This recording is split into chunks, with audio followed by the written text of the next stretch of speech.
Hello, this is Storybooks channel. New videos are posted every day. Subscribe and click the bell. Everyone's settled in. Today we were seeing our big sister off to the best city in the world. Nancy was on her way to Washington to study law. She was coming from a small town of about 10,000 people. The big village where a lot of people knew each other. They used to keep the doors open. It's a little scary now. I graduated from school with a gold medal, so I was preparing to pass only one subject. The road is not closed 170 kilometers. Stephen specially drove himself to give the last instructions to his daughter on the road. She was to stay at the aunt of her father's own sister, Nina. She's not a bad woman, but she's had a hard life. She'll tell you if she wants to. Study, daughter. Good. Behave yourself. Washington is Washington. There's a lot of temptation there. Don't drink alcohol. It makes people weak, loosens their tongues, and makes them do irreparable things. Also, never tell others too much about yourself. Remember that in moments of envy, the blind begin to see, the mute speak, of the deaf hear. Think before you do anything. Nina, consult or call home. Hungry, don't go hungry. Dress warmer. Nancy had heard it all 100 times, but she was afraid of her father, so she listened and did not cross. Stephen had the character of his grandfather, Nick. He was a very tough guy. He'd say what he wanted to say. She was still young and heard what happened between Nina and her father. Only nobody wanted to talk about it. The father hugged his daughter, kissed her, wagged his finger, waited until the tail of the train disappeared around the corner, and went home. It was the first time 17-year-old Nancy had left the small town alone. At everything, looking wide-eyed, she believed that a happy life was beginning for her. And it would be much more interesting than the one before. She had a 25-hour journey ahead of her. So, taking a book and taking apple out of her bag, the girl plunged into reading.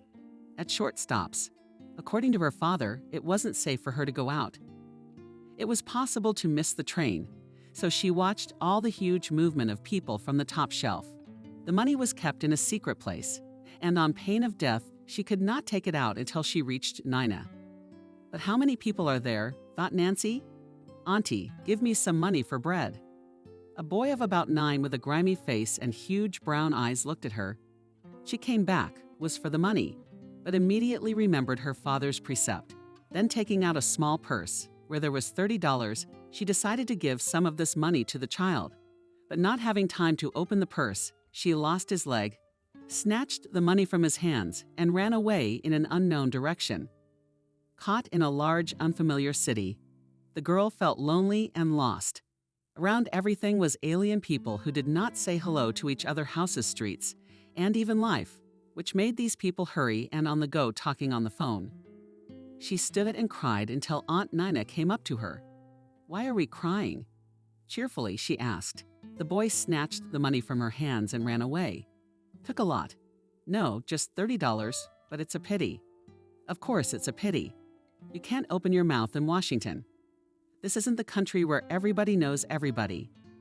"Yeah, my dad warned me, but I relaxed," and she's flapping her nose at herself again for forgetting her instructions so quickly.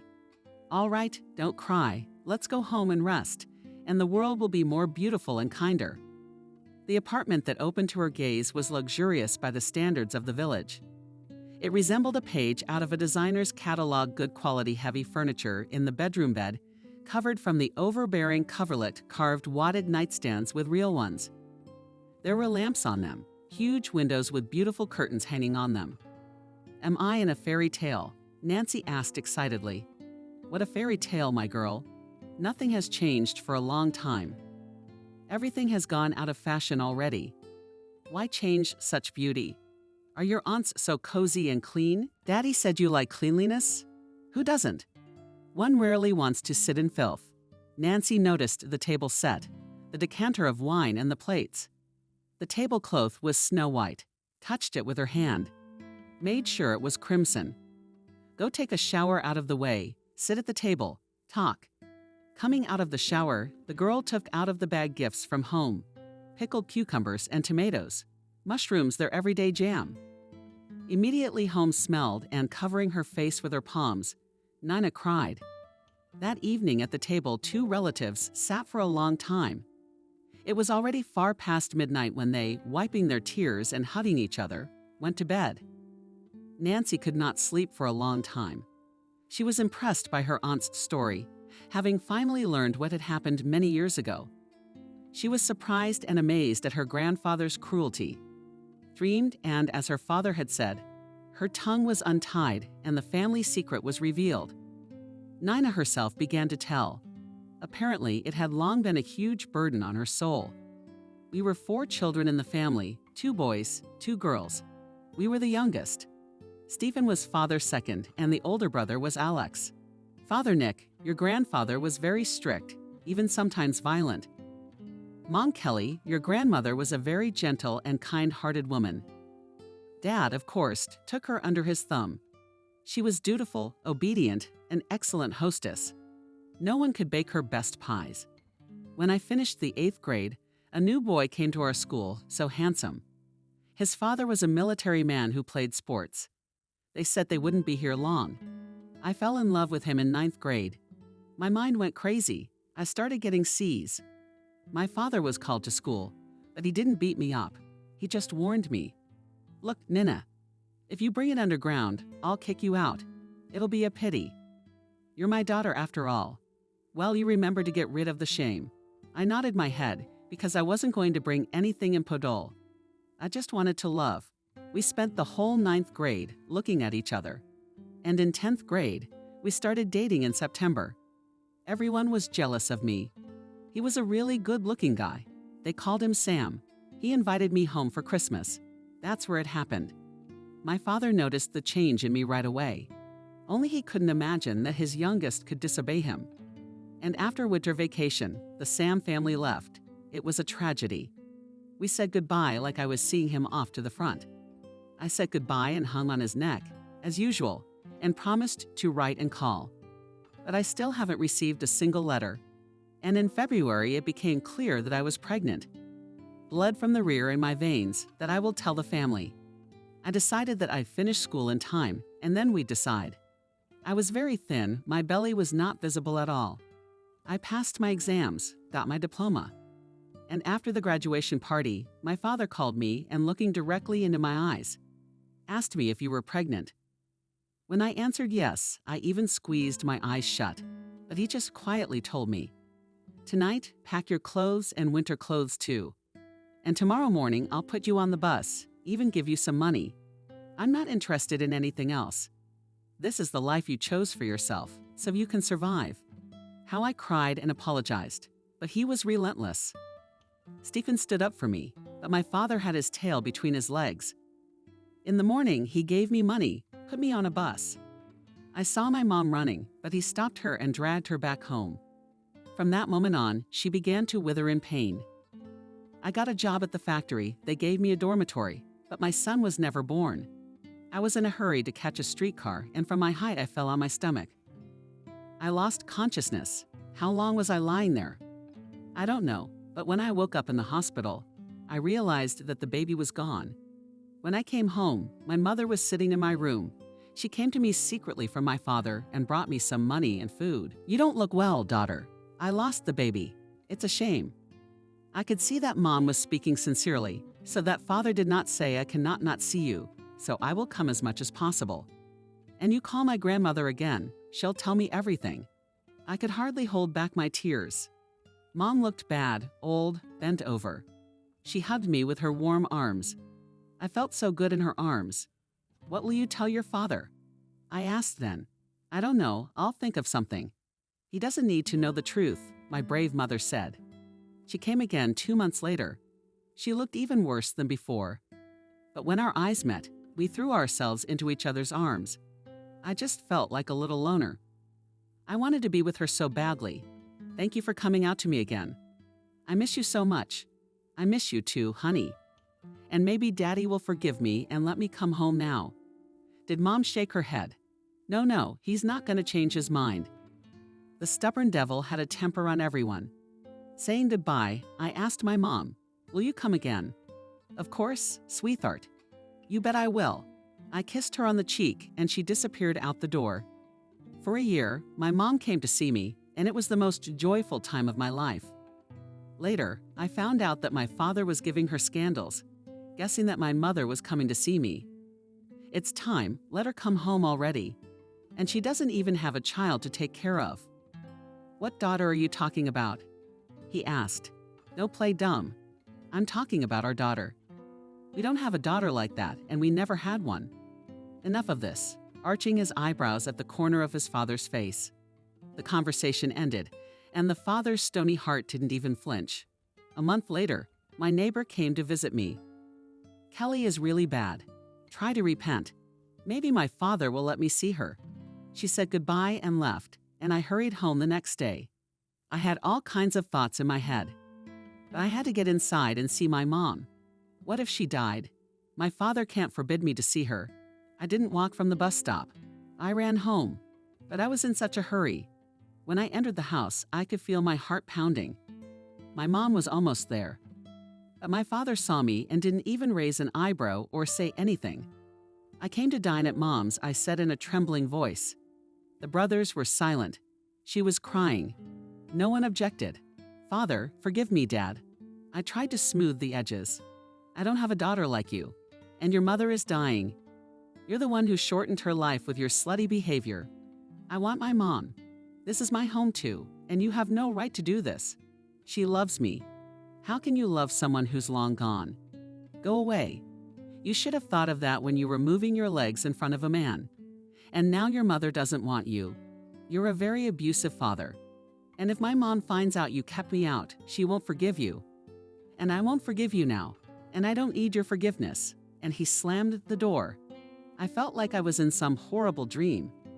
My father didn't realize what he was doing. The man overwhelmed everyone, made them tremble. I didn't know how to behave around my own father.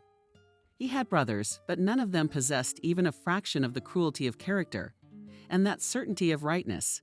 He had a strong streak. If he cut someone out of his life, it was for good.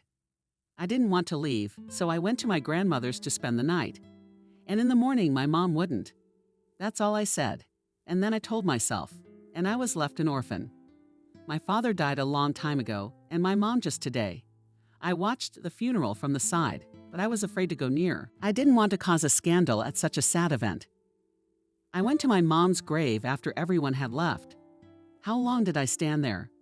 I don't know, but it started to get dark, and I hurried to the bus. In the evening, already at home, I thought about everything that had happened to me since that moment when my life had turned into hell. I had a lot to think about, a lot to realize. After all, I was about to turn 20, and I had nothing, no education, no family. I didn't even have a corner of my own. I paid a price for a love that wasn't mutual. A very high price. It's a great feeling for which we make sacrifices. I tried to make the person I loved happy. I became the unhappiest person in love. And I know for a fact that Sam didn't appreciate my sacrifice. And now losing my mother meant I had no one left after betraying my father and losing my mom. And I broke. From a young woman, watch yourself, I turned into a shadow who was happy with nothing. I dreamed of getting out of this depression and going to the most beautiful city in the world. To do something to make my mom proud. I'm so sorry, Nancy cried. I didn't realize my grandfather was so cruel. I found out later that he cheated on Mom. When his brothers complained to him, when they stood up for Mom, he'd say, "If you get married, you'll understand me. If the wife is sick all the time, what's a man to do?" That's how simple it was for him. Lifelong fidelity is the ideal to which everyone aspires. It's worth the effort, Nina said with a sigh. At any time, constancy was worth its weight in gold, and Grandpa wasn't one of them. They were an ordinary family. They rarely quarreled. But now I understand why his wife always yielded to him. He felt he was the boss. My mom always wanted me to study, so she made a commitment to get a higher education, find a good job, and be happy. After all, that's what my mom wanted. She wasn't afraid to go to Washington. After my mom died and I confronted my dad, I wasn't scared of anything anymore. The little girl had grown up and was sure that everything would work out. I graduated from the Correspondence Institute of Light Industry. I got a job in a small atelier, And then, when a new director came, he turned that small outlier into a fashion house. And he made a simple pig his wife. Mike and I lived happily for 5 years. They were the best years of my life. I felt beautiful, loved, and the happiest. Imagine, he became ill while speaking at a meeting, grabbing life by the heart as he woke up and collapsed. The ambulance came quickly, but there was no one left to save him. A massive heart attack. I realized it's dangerous to tell everyone how happy you are. You should thank whoever gives you that happiness. I wanted everyone to know how happy I was and how much Mike loved me. And happiness loves silence. Did you come to bury your grandfather? Nancy asked. I wanted to, but he warned everyone not to let me near his coffin. I went to his grave later with my mother. I moved in, left flowers, and left. Then a year later, I came to my parents' house, where a lot had changed in the meantime. It's either good or nothing but the truth about the dead. Well, if you tell the truth, everyone's face had changed. Everyone began to live without regard for that tyrant. After all these years, I'm back in my family again. It's just a shame my mommy wasn't there anymore. If someone else had told me that story, I wouldn't have believed it, Nancy said quietly. I'm sorry, no. All right, tribe, go get some rest. And she kissed the top of the girl's head. I remembered everything, told you, and you know, I felt better. I fell asleep. It was almost morning before Nancy got up for lunch. Nina had already left for work, and pancakes with strawberries, jam, and coffee were waiting for her in the kitchen. Breakfast didn't take long, and quickly putting her purse and papers together, she headed to the university. Oh, medalists with admiration, said the girl who accepted the documents. We need such students. Only now, seeing this huge, beautiful building. Nancy realized what a grand scale it was. Am I really going to study here? She thought all those days left before the exams. She was honestly studying books, looking at maps, trying to live up to her title of medalist. Day X came. The students crowded outside the auditorium that had history exam written on the door and were afraid to go in first. Nancy boldly opened the door and asked permission to enter. Girl, your courage is to be envied, said the history teacher with a smile. Thank you. But to be honest, my knees are shaking. Teachers in the committee looked at each other, surprised by such spontaneity. Hold a ticket. Hands were not shaking. There was no more excitement. I read through everything, looked at the ticket. The teacher wrinkled his nose. Prepare yourself, you can go to the cards. They will help you. I'm already prepared, even so how cocky are you?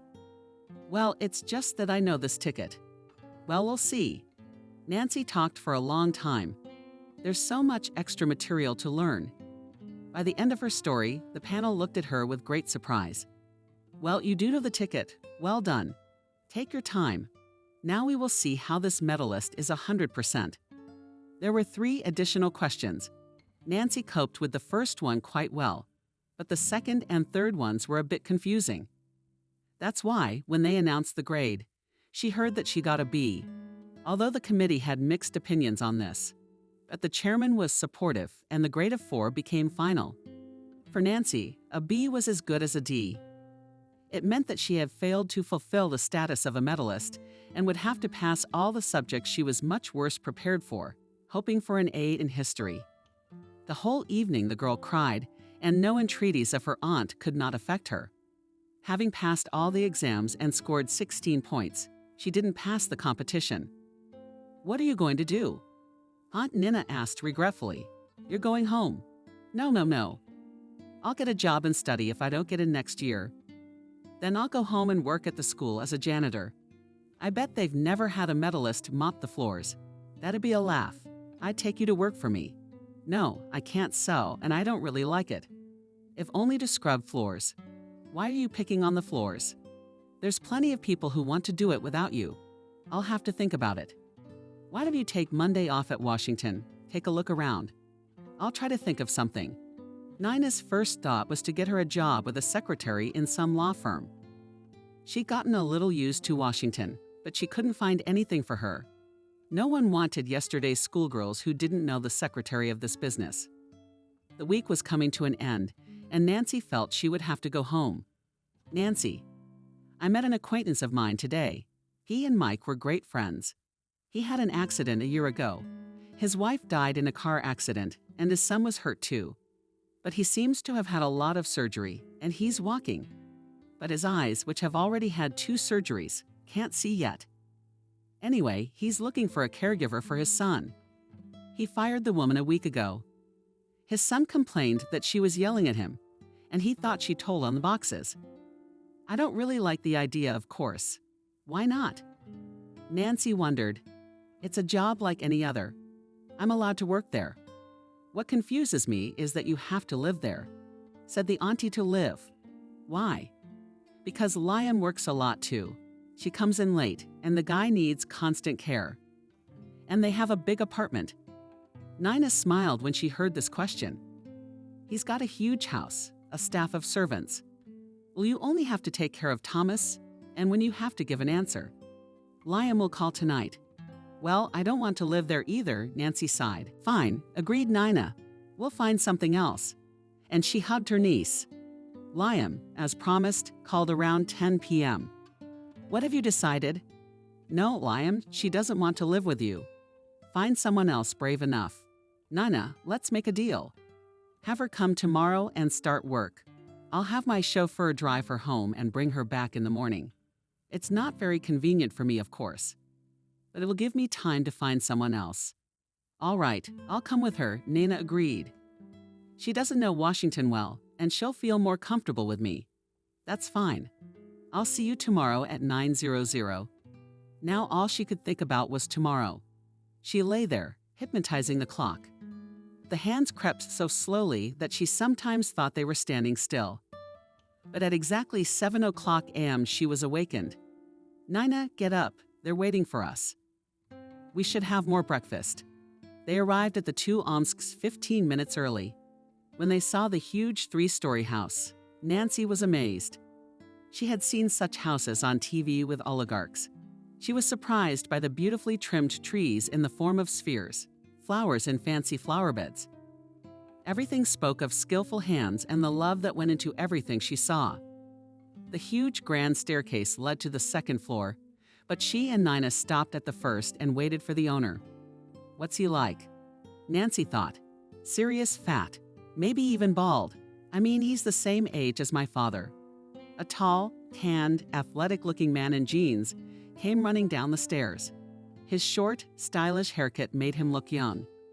His whole appearance said that the owner of this body was working hard on it. And if you could lift up his pole, all 6 cubes on his abs were visible. The man was very attractive. One could only guess how many female hearts wanted to break through to his hot body. Nancy caught herself thinking in a way that was completely out of character for her.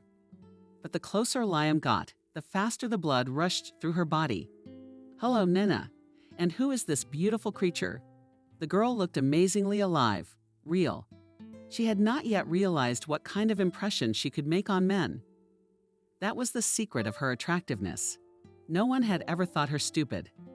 At almost 18, she understood a lot of things and was a rare combination of a cute face and a smart head. Hello, Liam. I'm Nancy. Hello, beautiful child. Let's go and meet Thomas. Yes, of course, but I'm a little nervous. The girl smiled. You shouldn't be. No one will hurt you here. He's a good kid. He just needs the attention and help of another person. But I really hope that the 3rd operation will help him to become independent. While they were talking, they reached Thomas's room. Liam knocked and entered only when it was heard. Come in. The door fell away noiselessly, revealing to the girl's gaze a subdued young man, very much like her father, only more frail. Thomas, you'll have another nurse today. Who? Presenting himself from the couch, the young man asked. Nancy boldly approached Thomas, took his hand and said, I am Nancy. Let's be friends. It will be easier for us to find common ground that way. The young man broke out in a smile, showing dimples on his cheeks, and asked, Can I call you Nancy? I like that name. But if you don't mind, of course. Daria aged the girl, as if tasting the new name. Do I like it too? No one's ever called me that before. Will you be the first? Can I give you a hug? Nancy turned to Nina and Liam, looking to them for support. Nina nodded and the girl hurried to answer. Of course, I hugged Thomas. Liam. She turned to the master of the house. I would like to know the front of my duties. Nancy will remember and not be a servant. You don't have to keep Thomas's room clean. There are special people for that. You don't have to cook him a meal. Other people do all that. You have to walk with him, read to him. If he asks you to help him eat, give him his pills on time, help him get dressed. It would be good if you knew how to give injections, because the nurse only comes in the morning and he still has to put one in the evening. The previous caregiver was an excellent nurse, but a disgusting person, and I am looking for a caregiver specifically with a medical background. I don't have a medical degree, Nancy said, but I know how to give shots because I went to medical school. I gave all my kids shots at home. So if you're not afraid to trust me with your son, I can fill in for the nurse tonight. Oh, that's great. That's what we'll do. Maria's on her way over to give the shot. You'll administer your first injection under her supervision. If she says it's right and you can be trusted with this serious business, then you'll give Thomas a shot before you leave tonight. Dad, why before you leave? Won't he be living with us? Thomas asked. No, son, she doesn't want to. And I can't make her. And she's here temporarily until I find a good nurse for you. The girl noticed how the boy shrank, but she couldn't stay overnight in a strange house and with strangers. Her father would consider it an inconsiderate act. The atmosphere while Nancy was showing off her capabilities, nursing was tense. Maria cast frowning glances from the sidelines, defiantly at the fact that a replacement was being sought. Liam carefully watched the manipulations and Nancy their hands. He was not at all interested in Maria's displeasure. All that mattered to him was that his son receive everything the doctor had prescribed. Therefore, making sure that Nancy was doing everything right pleased him. So Maria, do you think it's safe to trust this girl?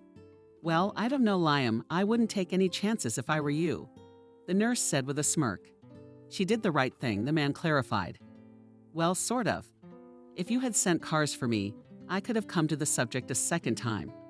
I don't see the need. I'm looking for a nurse with a medical degree. She'll administer both injections, and you'll finally be free. Maria didn't share his enthusiasm. More than that, and felt more resentful than ever, as if she had been waved into something unpleasant.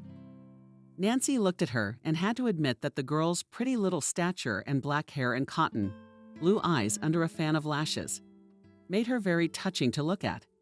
She was a little older than Nancy. The robe she wore tightly, all the curves, her palms of her figure. The newcomer Maria felt threatened by her far-reaching plans. Lion was clearly not for her. But Demotchka treated her well. She literally accustomed him, and he appreciated this attitude. Of course, Nancy had no idea about Maria's plans, but the fact that she started to get nervous, not hiding her emotions, worked against her. Maybe she should have reassured the nurse that Nancy didn't have a view on Thomas, but for some reason she didn't feel like it. Nor did she deserve respect for such behavior. Liam was rarely violent, but when he was, it was hard to get him off course. The same character trait had been passed on to his son.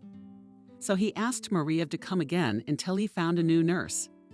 All the following days, Maria was in anticipation of a call from Liam, hypnotizing the phone in hopes that he would call, apologize, and send a car for him.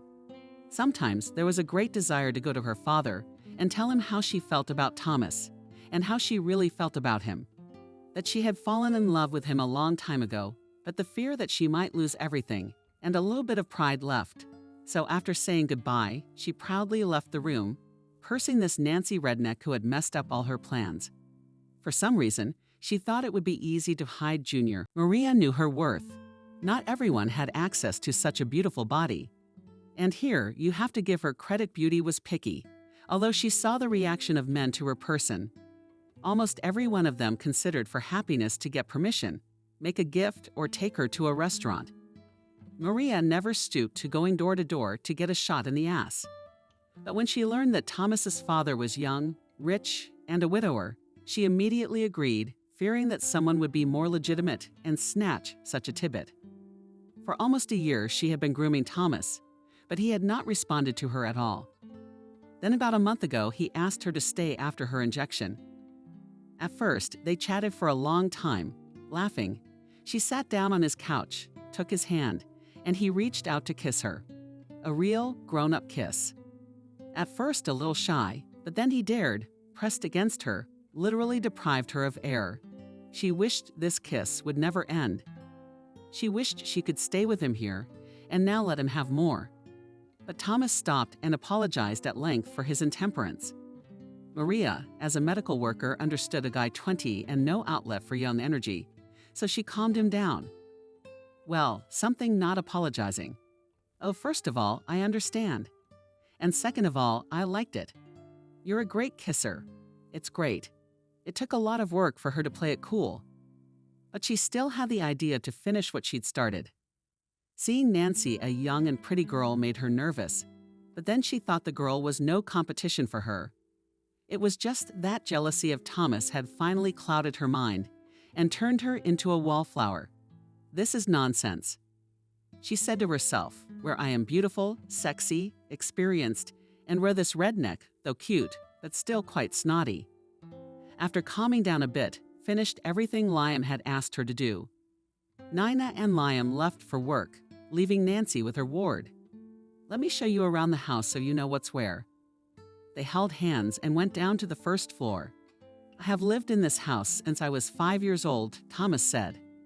When I walked in and saw this huge house, my parents told me later that I looked up, put my hands to my cheeks and said, oh, yay, what a palace. This is where the Sultan lives. I was so amazed at the size of it. But to be honest, I too, when I entered, was stunned by such beauty, admitted Nancy. A chandelier that looks like a frozen waterfall, and how it shimmers with multicolored lights. This chandelier was ordered from Italy by my parents, and all the pendants are white. And since each of them has many facets, they get different colors from the lamps. Oh wow, wow. I've never been in a house like this in my life. I've only seen it on TV and in movies. Well, if I tell anyone, they won't believe it. Nancy exclaimed enthusiastically, not letting go of Thomas's hand for a second. If you want to read in the library, there's Dad's office right next door, and then the rooms of the employees who live with us.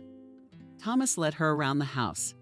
He had a great sense of direction, remembered everything. He introduced her to the house helpers. It was obvious they all treated him well. If you'd agreed to live with us, your room would have been next to mine. But Dad told me not to push you. She followed the turn of Thomas's head. And see, there's a portrait of a woman hanging there. Yeah, it's huge, and the woman is gorgeous. That's my mom. Laura is a beautiful truth. Very kind eyes and a rock mole like yours. She's Italian. Yeah, she and my dad met when he was vacationing there. My Italian grandparents didn't want to let her go to the USA, but she fell in love with my dad and followed him. It's impossible not to fall in love with him, Nancy thought. And when she died, they wanted to take the ashes to Italy, but Daddy wouldn't give them back. So they asked for at least part of it to be buried in her native land. Listening to Thomas's story, the girl looked all the time at the portrait, but when she heard the young man's voice trembling, she turned and saw tears in her eyes. Thomas, you don't have to tell me anymore. I understand how hard it is for you, how bad it is to be without your mom, but you still love her, and she feels it. Daria didn't know how to distract her boyfriend from his heavy thoughts. Listen, let's go for a walk. Why don't you tell me about yourself? Thomas smiled. Yes, I have a short biography so far. So what? I'm still interested. Walking around the grounds of the house, the girl said that she came from a small town to enroll in law school. So you want to be a lawyer? Why are you so surprised? No, we're just coworkers. I finished my first year, passed all my exams with flying colors, and then I couldn't go on. Really? Alex was surprised. Let's prepare a little bit at a time. I for admission, and you to continue studying. They took a long walk, rode on the swings, laughed, talked a lot, until they were called for lunch. After lunch, Thomas asked her to read. Get some adventure books from the library. I don't feel like reading any serious books right now. The day flew by quickly, at 7 p.m. sharp, giving him a shot. Nancy began to say goodbye. I'm going. Thomas, it's getting late. I'll see you again tomorrow morning. Thank you, Nancy. I had fun with you, and so did I. As she was leaving the gate, she saw Liam's car. "Leaving already?" The man asked. "Yes, it's time. See you tomorrow." She couldn't look him in the eye. She stood in front of him like a schoolgirl in front of a strict headmaster. It was a new feeling, completely unknown to her, and it frightened her. It shouldn't be like this. It's wrong. Not normal. He's much older, even though he looks great. I get lost around him. It's a horror. It's a good thing no one in this house can read minds. There's something unimaginable going on in my head. When I arrived at their house, I tried to be a little late so that Thomas's father could leave for work. It was amazing. He didn't seem to be doing anything, but it turned me upside down. Also, those random touches. He must like to watch my embarrassment. A pat on the shoulder, a handshake. And I don't know what the right thing to do is. To a small town girl, he was a prince from a fairy tale, a man strong enough to solve any problem. I guess that's the kind of man everybody likes. Thought the girl drove away from home from Omsk every time. The week during which Nancy had been visiting Thomas was coming to an end. They had become friends. Both liked being around each other. Common interests, common goals brought them together and made their time together worthwhile. Liam came home from work on Friday and said that Nancy could be off work from Monday. He had found a good caregiver. "Thank you so much for helping us out." And handing her a puffy envelope, he continued, "And this is for you for a job well done."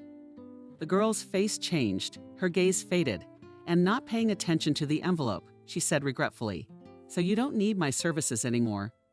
Liam looked at her and shook his head. "Well, thank you. I'm glad I met you." Bye, Thomas, and without taking the money ran down the stairs and downstairs. "Nancy, did you forget the money?" "I don't need it." Liam ran after her, taking her by the hand, and quietly said every job has to be paid for. "You've done a wonderful job this week and you deserve that money. Take it. And thank you very much." She looked with eyes full of tears at Liam, but he was calm, poised, focused. His gaze was direct and open. He looked unashamed, but not cocky. The man was used to being the master of the position, used to leading a firm of people, of emotions, used to separating the personal from the business. And Nancy's emotions took over, and she couldn't handle them. "I was very comfortable. Very nice people, and thanks for the money." "That's another thing," Liam said happily. "Say hello to Nina. And I have to come on Saturday and Sunday. Thomas needs his shots." "No, Nancy, these are the ones that have run out. And starting Monday, there's another one and another nurse." I realized she finally found the strength to get in the car. There were no more questions, so it was no longer appropriate to delay Liam. Waving goodbye to him, the girl turned away. Thomas was also upset. Turned back to the wall, the boy did not want to talk to his father. "Son, what's wrong?" Seeing no reaction, he asked Thomas, "I'm waiting for an answer." "Why did you fire her?" "I felt so good with her. I even felt like I could see. She's wonderful, smart. I think she's beautiful and kind. Did you know he graduated high school with a gold medal? We had so much fun together." "Well, first of all, she didn't want to work here, and secondly, not to work, but to live. What do you care if they bring her to us? What difference does it make? She gives better shots than Maria. I don't even notice and ask her if she's finished. Call her and tell her to come over. I don't need anyone else on Monday." Liam went down to the kitchen to talk to those who had the whole day in front of them. There was Thomas and Nancy. "Good girl," the housekeeper said. "Thomas is even eating better." "What do you mean he's eating better? I'm missing something. Can you elaborate?" Because if he refused, he'd push the plate away too, adding that she was very hungry but wouldn't touch anything without him. And today he asked for more. They've become very friendly. She tells him things all the time she won't leave his side. To be honest, Liam hasn't seen him this cheerful in a long time. "I apologize if I'm prying, but as a mother of 3 children, your son needs emotional support." More of these nurses sitting with him and him cramping, and also brought him back to life. He started to believe that everything was going to be okay. Excuse me." "Thank you," replied Liam and walked into his office. He was about to call Nina to bring Nancy back, but there was a knock. Liam already knew who it was. Only she could knock so melodiously without waiting for an answer. The door opened. The man was not mistaken. She came up behind him, circled his neck and and just a little in his ear asked, "How are you?" The man stood up abruptly. "I asked you never to do that." And walked out of the office. Meanwhile, Nina was figuring out the reason for her niece's bad mood at what had happened. "Liam fired me, said he no longer needed my services." "That's right, you only agreed to work for a week, and you didn't want to live there." "Did he find another nurse?" "Yeah, starting Monday, another live-in one." "So I don't understand, what do you want?" Nina smiled. "I want to work there." "What's all of a sudden?" Why the change? Nancy didn't know why she was drawn there. Or rather, she guessed. She should have at least admitted to herself that she liked Liam. Realizing it was wrong, she couldn't tell her aunt. She calmed down a little. After the relative returned, Liam realized that it was too late to call Nina and postponed the conversation for tomorrow. And Nancy took some newspapers and started to look for a job. Getting up early in the morning, she went to the addresses. A small law office required a courier. But she noticed a pregnant girl in the secretary's place. And she smiled and said, "I'll be out in a month. If you want to take the job, they won't hire me." "I don't know anything." "You're not stupid. We'll teach you to answer the documents and come back, and I'll tell you all the wisdom of our work. And if the director doesn't hire me, so I'll ask. He has someone in mind. If he doesn't, he will." Nancy hadn't been so lucky in a long time. She took a little longer than she should have to pull the paperwork. She just didn't know Washington very well yet. But that was fixable. She got home late that day. She was in a great mood. And from the doorstep, she shouted Aunt Nina, "I got a job, and I'll probably be working as a secretary in a month. So I won't be hanging on your neck." "What's that?" "You're worried about the mice. The money you earned from Liam? I put it in your account. You'll need it to buy new clothes, a cell phone. I'm worried about you. You don't know Washington. That's why the phone is our first purchase." And Liam called. My heart sank into my heels. "Why?" Nancy asked quietly, "Inviting you back to Thomas. To tell you that everyone there is crazy about you, especially Junior." "Why don't you say something? Can you hear me?" "Of course I can hear you," Nancy said, smiling. "What do you say?" "I say no, I'm not going back to them." "Nancy, I don't understand you. Yesterday you were crying about going back to them. Today they're asking you to go back and you're a damn it no. What happened?" She went over to her aunt and hugged her. "I can't go back there. It's not right. I really like Liam. I realize he doesn't want me, but I'm afraid to hear it from him. He's a grown-up, wealthy man, and he should have a beautiful, elegant woman by his side, not some shepherdess like me. Of course, I need a simpler man, a family, children, like my parents. Liam drives a lot of women crazy. It's hard to pass by such a handsome man and not notice him. But his wife's own sister, Charlotte, has been pining for him ever since Laura and Liam met. This spoiled girl could tell her older sister anything, up to and including, 'You're not right for him, and I could brighten his life.' She was disgusting at the wedding. She came to the funeral with her parents, but refused to leave, saying that she would stay for a month to support Liam. Liam has been living with her for 2 years now and has been getting on his nerves, wanting to get him into bed. But he's a tough nut to crack and waits for her to get tired of it. That's why it's right that you decided not to go to them. She's so confrontational, she might even hit you." "Oh, is that it?" I didn't know. The girl was surprised. At that time, the phone rang. "It's Liam." "Yes, darling, I'm listening." "But what do you say, Nina?" "I can't tell Liam anything. She's got a job, and she doesn't want to go anywhere." "Oh, and you can talk to him yourself." "Hello, Liam. How's Thomas?" "He's waiting for you. Maybe you can change your mind." "No, Liam. I'm going to college, and I'm going to work as a secretary in a law firm. I'll learn a lot for my future profession." "I see. Maybe we could arrange for you to visit him on Saturday. I'll drive you to work on Monday morning." She wanted so much to see this man again, to be near him, to talk to him. After some thought, she agreed. "All right. For Thomas's sake, I'll visit him on weekends. Thank you very much. I'll pay you well for it." Don't give me any money. I'll come to your place like a vacation home. What money? It's out of the question, the man said. You'll have the car on Saturday at 11 o'clock. Okay. Hello, Thomas. Thank you, Nancy. She kissed Nina. I'm so lucky. He asked me out. Silly, you be careful, and remember he invited you to see his son. Well, Auntie, you've ruined everything. Opening the door, Liam stood with a positive smile and watched Daria. He liked this girl, modest, open, all natural, without pretense and desire to please. Very cute. Such girls, as a rule, make men feel protective. And it was nice. I'm glad to see you back with us, he said. Nancy stood Thomas at the edge of the steps.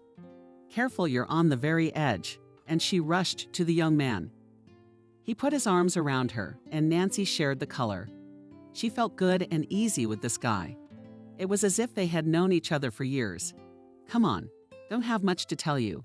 And he pulled the girl towards his room. Liam sighed, thank goodness she agreed. Thomas had really changed. He wore a nice shirt, and most importantly, he was in a good mood. Saturday night was drawing to a close when Nancy, after wishing Thomas a good night, left his room. Nancy, come downstairs. That was Liam. Let's sit by the fire. He set 2 cups on the table, scented tea. Pulled out a very large box of chocolates and fancy cookies. A treat, tea from India and candy from Switzerland. And the cookies are from our wall. I think it tasted the best. The tea was really flavorful. The candy was delicious on the cookies were beyond delicious. They drank tea like old acquaintances. And Nancy looked at him with such sincerity. Every word he said. The quiet music made them talk. Will you admit me to your company? Charlotte asked quietly. Finally, Alex was able to examine her, a searing brunette with thin lips behind a strange little nose and eyes very prickly, looking with suspicion. Everyone fell silent. Interrupting your conversations. Nancy remained silent, believing she had no right to interfere. She is a guest. Let the host speak. No, not interfered with. Sit down and drink your tea and I'll go to bed. So it's still a hindrance to be with evil, shouted the woman. As the door to Liam's bedroom closed, Charlotte's barbed gaze shifted to Nancy. Don't you dare flirt with him, she whispered in broken Russian. He's mine. If you want to stay in this house, you know your place. You're a nurse, remember, even though you're drinking. The owners. Very emotionally, she spoke in Italian, quickly waving her hands, replacing Russian words with Italian and vice versa. You want me not to come to this house? That would be the perfect solution. Okay, I'll tell Liam tomorrow that I can't go to his house because you don't want me to. And she turned to leave. But Charlotte, realizing the full horror of what she had said, tugged Nancy sharply by the sleeve. Don't you dare tell him otherwise. Don't shout at her. Suddenly, they heard Thomas's voice. Out of the bedroom jumped Liam. What's wrong? Thomas, why aren't you asleep? Dad, she's yelling at her. Okay, I get it. Go to bed. You too, Nancy, go to your room. And you, come here. And grabbing her elbow, Charlotte dragged her into the study. Right in front of her, he called his Italian mother-in-law and father-in-law. Good evening. Don't you miss your daughter? I understand your sarcasm, replied the father-in-law, so we're waiting for her whether we miss her or not. I hear you. I'll get her a ticket tomorrow and call you back. And they said goodbye. I think he turned to Charlotte outside the living room. In this house, a month stretches into a year or more. Absolutely everything about her was unnerving and stressful. Ever since Charlotte had come into their lives, no matter what he did, no matter what his head was occupied with, it kept coming back to the idea that it was time for her to go to Italy. I didn't mean to be rude to you. For the sake of memory about Laura, but you don't know the world, and so I say openly you don't interest me as a woman. And as a person you displease me. I don't want you in my house. I'm sorry, Liam, I love you too much, and I can't see any woman around you. Where do you see a woman? Is it a child? Is she 18? No, I'm not changing my mind. You're going home, and you can only come to see me with your parents. That's it. I'm going to bed. He couldn't bear to have her in his house. He just imagined her in his bed, and everything inside clenched into a lump, and started to nauseate. Two sisters from the same dad and mom, and so different it's Laura is the very modesty, gentleness, sincerity, and Charlotte, the jealous mean, horribly spoiled one. If you can hear me now. He turned to Laura. Forgive me and understand, she makes the servants groan. She makes me and my guests sick. I love you, the man said into the silence. In the morning, Liam booked a ticket to Italy, and the plane would leave at night. Pack the plane. I'll drive you tonight. I'm not going anywhere. I'm staying here. Okay, just not at my place. I'll take you to a hotel. Pay for the day. I'll take it from here. You're cruel, Liam. I'm your wife's own sister. That's right, just a sister. And you're acting like a wife. She called her parents, who supported Liam and told her to fly home. He calmed down when he saw the plane in the sky, sighed and crossed himself. And on Sunday, Liam hosted a lunch right outside. The main course was kebabs. Autumn had come into its own, so everyone was warmly dressed. And hot tea made everyone's mouths steam. The mood was wonderful. Thomas was especially happy, telling funny stories from his short student life. Apparently it's going to rain, said Liam. Looking at the frowning clouds, Ruth went and thought of the warm chair by the fireplace. You're leaving tomorrow? Thomas asked sadly. Yes, I'm working now. Next time I'll tell you how I'm doing. Waking up early, Monday, she didn't want to wake Thomas, but he was already standing outside his room to say goodbye to Alex. I'll be waiting for you, said the girl and rushed down the stairs. Winter crept up unnoticed. It snowed in late November and carved fluffy snowflakes, gently touching her face melted. Rode to metal so fast that even machinery couldn't cope with this beautiful natural phenomenon. Nancy had already been working as a secretary for a month. It had been very difficult at first. There were serious doubts flaring up inside to drop everything to hell and go back home. She was always welcome and loved there. She missed her home, her parents, and the traitorous tears that came to her eyes. Her nose began to sting and she was ready to give up. But her natural tenacity and hardness of character, which did not match her angelic appearance, did not give her that chance. And she stormed the computer, documents, learned to talk to people, and the matter moved from the dead point. Now she liked the whole team of the director of visitors, with whom she was at first afraid to enter into a polemic, but now dared to give even advice. There are conditions in our contract with you where the act of acceptance of services rendered should be formalized. Said Nancy, this is an important point, so it was included in the contract. We on our part have done everything, and you have not. Such a conversation was heard by the director of the firm, David. He was more than capable of keeping everything under control, in his fist. Nothing without his authorization was valid. That's probably why there was perfect order in Perm. Well done, Nancy. I guess there's a reason they give out gold medals in our schools. She's working, and she's 5 minutes late today. That's not nice. Where do you live? I'm staying with my aunt. And who's our aunt? Nena Ilyinivna Molotov. Not Nena, the modeling house. Yes, my wife adores her. When Michael was alive, we used to get together a lot. Once we were very much helped by our crazy daughter-in-law, who ran away before the wedding with some Turk. The payment had already been made. I didn't understand much about your outfits, but when I saw it, I was stunned. It was a work of art. And it cost money. And David rolled his eyes. We didn't know what to do with the dress, and we didn't want to put it on the line for that much money. But she offered to keep it. And a week later she called and returned the advance payment. We bought the dress. A month later she showed up. She apologized, swore to her son in eternal love, but he did not forgive her. That's the way it is. He kept looking at Nancy in amazement. A good friend of his had managed to meet a relative at Washington. A big hello to her from all the fists. And burst into pure laughter. December took the bull by the horns at once. The frost cracked and snow fell. Christmas trees were already visible in some windows. It smelled of tangerines. Christmas tree markets opened everywhere.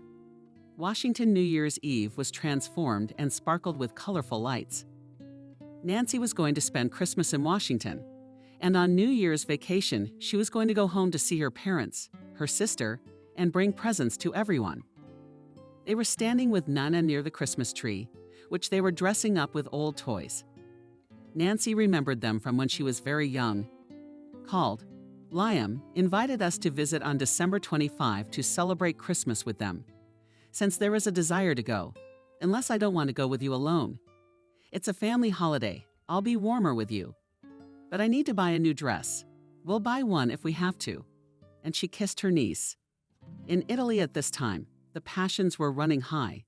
Charlotte was tapping her foot, demanding her parents send her to USA. Liam.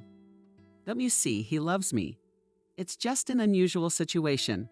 I'm his ex-wife's sister. That's why he hesitates, and I want to go to him. No, the father answered. Can't you see he doesn't care about you at all? He doesn't want you. How else can I tell you to leave this man alone?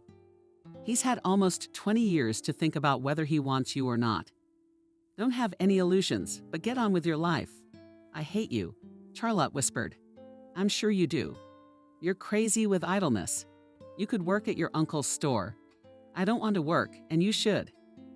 If you had your own money, you could buy a ticket to your Liam, and he gave her a sly look. That's probably the only argument for going to work. I'm sorry she won't be spending Christmas in the USA. Charlotte decided to call Liam, but he was in too good a mood to listen to that voice. He turned off the phones and felt better. The bastard wouldn't even talk to her. She felt like she was about to be torn in half. I don't know what to do. And the woman cried out of helplessness. That's what I'm saying. When a man wants to be with a woman, there's not much to stop him. Practically nothing. So be smart. How do you know there's nothing to stop a man? I have experience, smiled my father. Giovanni, you talk too much today. The wife spoke up. Look at me and Mom. My 5th decade together, and I love her as I did 46 years ago. The daughter hugged her father and whispered in his ear, I love him very much too. My daughter will be happy without him, believe me. At the entrance to the law office de jure hung the colorful announcement, inviting employees to the New Year's corporate party. Everyone was in a great mood. Everyone was preparing for the holiday. And no one was preparing contracts. David did not spoil the festive mood. He decided that after the New Year vacation he would take his own. Everything was new to Nancy. A huge Christmas tree decorated the banquet hall. New Year's Eve bustle was felt in everything. On the appointed day and hour, beautiful women in New Year's dresses and men in elegant suits appeared in the office. Some of them were unrecognizable. The tables were bursting with expensive appetizers and elite alcohol. Fist always celebrated New Year's holidays with a bang. He was respected for his ability to make people happy and never refused. If he asked to stay late at work, his principle is that any labor should be paid. The workers liked him, and they never let him down. When Nancy entered the hall in a new blue dress, floor length, she was pushed into a room where Santa Claus was already there. You couldn't see his face at all. His eyes were hidden by a hat and the rest by a beard. I don't know what to say to fear, Nancy said. Nothing, just stand by and smile. The voice was young and pleasant. It sounded more like a new one, rather than an old man that everyone had gathered to greet. As she stepped onto the stage for the first time, she tried to look at Santa Claus and marveled at how calm, unperturbed he seemed. She didn't know how to do that yet. That was why her face and ears were treacherously burning. But she smiled just as Santa Claus had told her to. Nancy had never been so worried. And today she was shaking. Was it a joke? So many eyes were looking at her and discussing her outfit. She's a beautiful girl and her dress is amazing. Where does a company secretary get that kind of money? If she leaves, I'll be the first to take her place, muttered the lanky-colored blonde. It pays. Really was chic. It emphasized her beautiful figure, and the slit at the side gave the most curious to look at the slender legs. Nancy smiled like a fool, trying to close the slit on the dress, and did not even guess what portion of envy she faced, standing on the stage in this beautiful outfit. After congratulating her, Santa Claus asked her to dance, and to general applause, they twirled around the room. When the evening was in full swing, a tall young man approached her and in the voice of Santa Claus asked her to dance. Is that you? The girl laughed. What do you mean? Trying to play the former snow maiden, he asked. Well, that you are Santa Claus. I recognized your voice. There was no point in denying it. Daniel introduced himself. Nancy, can I call you Nancy? She didn't even have to act surprised, but rather covered her mouth with the palm of her hand. You're the second person who likes the name Nancy better than my full Nancy. And who's my competition? Why would you say you're my competition? Just a very nice man. Daniel's eyes radiated warmth, and the girl was glad that she wouldn't have to watch the fun with her colleagues from the sidelines. Daniel's eyes even glistened from the attention. She was having fun drinking champagne at 1:00 a.m. Aunt Nena called. Nancy, how can you come? Aren't you asleep? How can I sleep when you're not home, so come over. All right, come over. Are you guys leaving already? Daniel was surprised. Yes, it's time. I'm a little tired, to be honest. She saw the fist himself heading toward them. Do you know who it is? He asked Daniel. Yeah, we met. Then you don't. That's Nina Ilinikna's niece, not Zero's. From the modeling house. Right. You, I see you don't know who he is either. Fist turned to Nancy. He is. Yes, I know him, Daniel. But he's also my son, Daniel Dmitrievich Jr., as he said goodbye. Daniel managed to ask for the girl's phone number. He obviously liked her. I'll call you, he shouted. Driving away in the car was the same. Snow was falling outside the window. The wind gently played with the snowflakes, then tossing them up and twirling them in a dance, then letting them fall and covering the ground with a white blanket. Nancy lit the table lamp, went to the window, and leaning her forehead against the glass, watched how nature was preparing for the new year. I looked again at my dress and mentally thanked my aunt, who had made such a beauty in 5 days. There was no style, because the fabric itself was a decoration. It was also Nina's merit. She traveled all over Europe to buy an exclusive. The girl was getting ready to go to bed, and the smile never left her face. So I found the snow maiden, stood, twirled. That's the whole role. And Daniel, of course, is good with humor. I thought Nancy was already in bed. Memories of the girl were interrupted by the entrance of Nina. Her motherly look had a soothing effect on Nancy. How did you like the evening? Your first ball. It was great. The tree was huge. The table was so rich. And I'm in such a dress, you can imagine. Why not a dress to match this beauty? And Nancy's paying me. Let's just go with you. It'll bring us closer together. There's something big coming up for the next ball. And then you and I will go home together. I miss my brothers and sisters too. We should get together. And Christmas is a good occasion for that. Liam said, opening the door and inviting me in. The festive mood was felt as soon as they drove up to the house. Right in front of the house, a huge blue spruce was decorated from top to bottom with toys and colorful lights. On the other side of the house was a huge slide. Oh, this is really going to be fun, Alex said, laughing. Do you like it? Asked Liam. Although he knew the answer beforehand, it couldn't help but like it. The people had already gathered in the living room. Each group was divided by interests, but Nina was approached. Almost all of them congratulated and, hugging, wished her the best for the coming year. Somehow not. Thomas's friends. The girl said sadly, you know how it is. You are healthy, young, full of hopes and plans. You are admired by many friends around you. You are in demand, popular. And then all of a sudden, nobody wants you. And not even because you suddenly went blind. It's just that they found new and healthy friends. Thomas is one. But unfortunately, albeit at such a cost, he learned who is a friend and who is nothing. Holding her niece's hand, Nina explained, I'm sure Thomas will find his strength and return to normal life. It's hard, of course, but he has no other way. That's right, girl. There he is standing on the stairs. Go congratulate him and help him down. Liam came out of the office and started to invite everyone to the table. Nancy kept looking at him, and he kept looking at his watch. Liam's waiting for someone. Everyone's looking at the clock. Nina noticed. I thought so too. But the guests began to make toasts. Everyone thanked the past year for something. But in one thing they all agreed, that the year was letting go with gratitude for all the good things. Toward midnight, the doorbell rang and Liam jumped up and went to open it. He walked in under the arm of a beautiful, slender woman, taking off her fur coat as he went. A blonde with huge brown eyes in a beautiful dress, emphasizing all her charms, went straight to the table and took a seat next to Liam. "Meet Kate." She smiled with pleasure and nodded to everyone, showing that she was pleased with such attention. And if they were Liam's friends, she wouldn't mind them being her friends as well. Beautiful, looking at the new guest, Nina said, "I don't like her, to be honest. And if I don't like someone, then maybe we can go home," he said sadly. Nina didn't stay silent. "I remember you said that you're not his match, that he needs a woman of his circle, beautiful, elegant. I think he heard you. You're not his, and he's not yours. Don't disappoint me, Nancy, and don't ruin people's New Year's Eve mood. You're not a child anymore."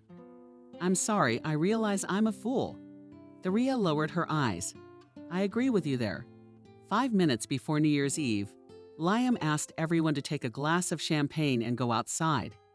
As soon as the chimes began to count down the last minutes of the passing year, the fireworks started. The clinking of crystal glasses was heard. Everyone was hugging and glancing at Liam. Daria saw him kissing. She turned away. Thomas was standing next to her, wishing her a Merry Christmas and wishing her happiness. Then the grown-up uncles and aunts were riding down the slide and cheering like children. The same. And Thomas also rode together when everyone went back into the house and started dancing. Daria asked her aunt to go home. "Let's go, it's the 4th hour of the night." "I'm tired." "Don't say anything." "Liam, I'll just say goodbye to Thomas. Can't you stay a little longer?" asked the young man. "No, Thomas, Auntie is tired and wants to go home. That's why we're going. Tell your dad. Thank you for such a lovely evening." And kissing him on the cheek, she ran to the car. Nina looked at her niece as she arrived. "What do you say?" "Yeah, what can I say? I'm not a handsome couple, as much as I'd like to be. She suits him better than me. I wonder how old she is?" "She's 32. That's the right age. She also owns a beauty parlor." "I can see that. Fabulously well-groomed, not like me." "Silly," smiled Nina. "You're so pretty, no grooming needed, believe me. But she's right for him, and you need to get over it." "How do you know all about her?" Nancy suddenly looked at her aunt. "Some of the guests know her. And stop worrying about losing a man who never belonged to you. You have my word we're talking about Liam. I can handle one last time. I like you better, and you remind me of your father." They smiled at each other, and Nancy leaned against her aunt's shoulder and fell asleep. By the time Nancy got to her pillow, it was 5 o'clock. But sleep was snatched away because it hurt, really hurt, and there was no way she could get rid of it. Even with her fertile imagination, she pictured Liam with Kate. She was ashamed of these explicit thoughts. But she couldn't get rid of the image of Liam kissing that beautiful woman. Auntie was right. I am not his, and he is not mine. We're close, but we're not together. We never have been, and we definitely won't be anymore. This endless conversation Nancy was having with herself, asking and reasoning and answering her own questions. She had no idea it would hurt and offend her so much. Though Liam had never given her any reason to think there might be anything between them. But didn't he notice my glances and sighs?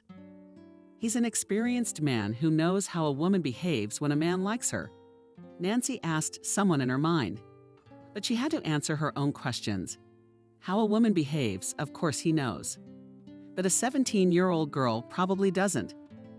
She lay still for so long until her eyelids grew heavy, and she fell into a New Year's Eve dream in which she was riding with Liam on a slide and dancing a slow dance to magical music. His hot palms were on her waist, and she was melting in his arms. The girl woke up by lunchtime to the delicious smell, fresh roasted coffee and vanilla. The next day they left for home, taking groceries and gifts with them. Their hometown greeted them with frost from the roads.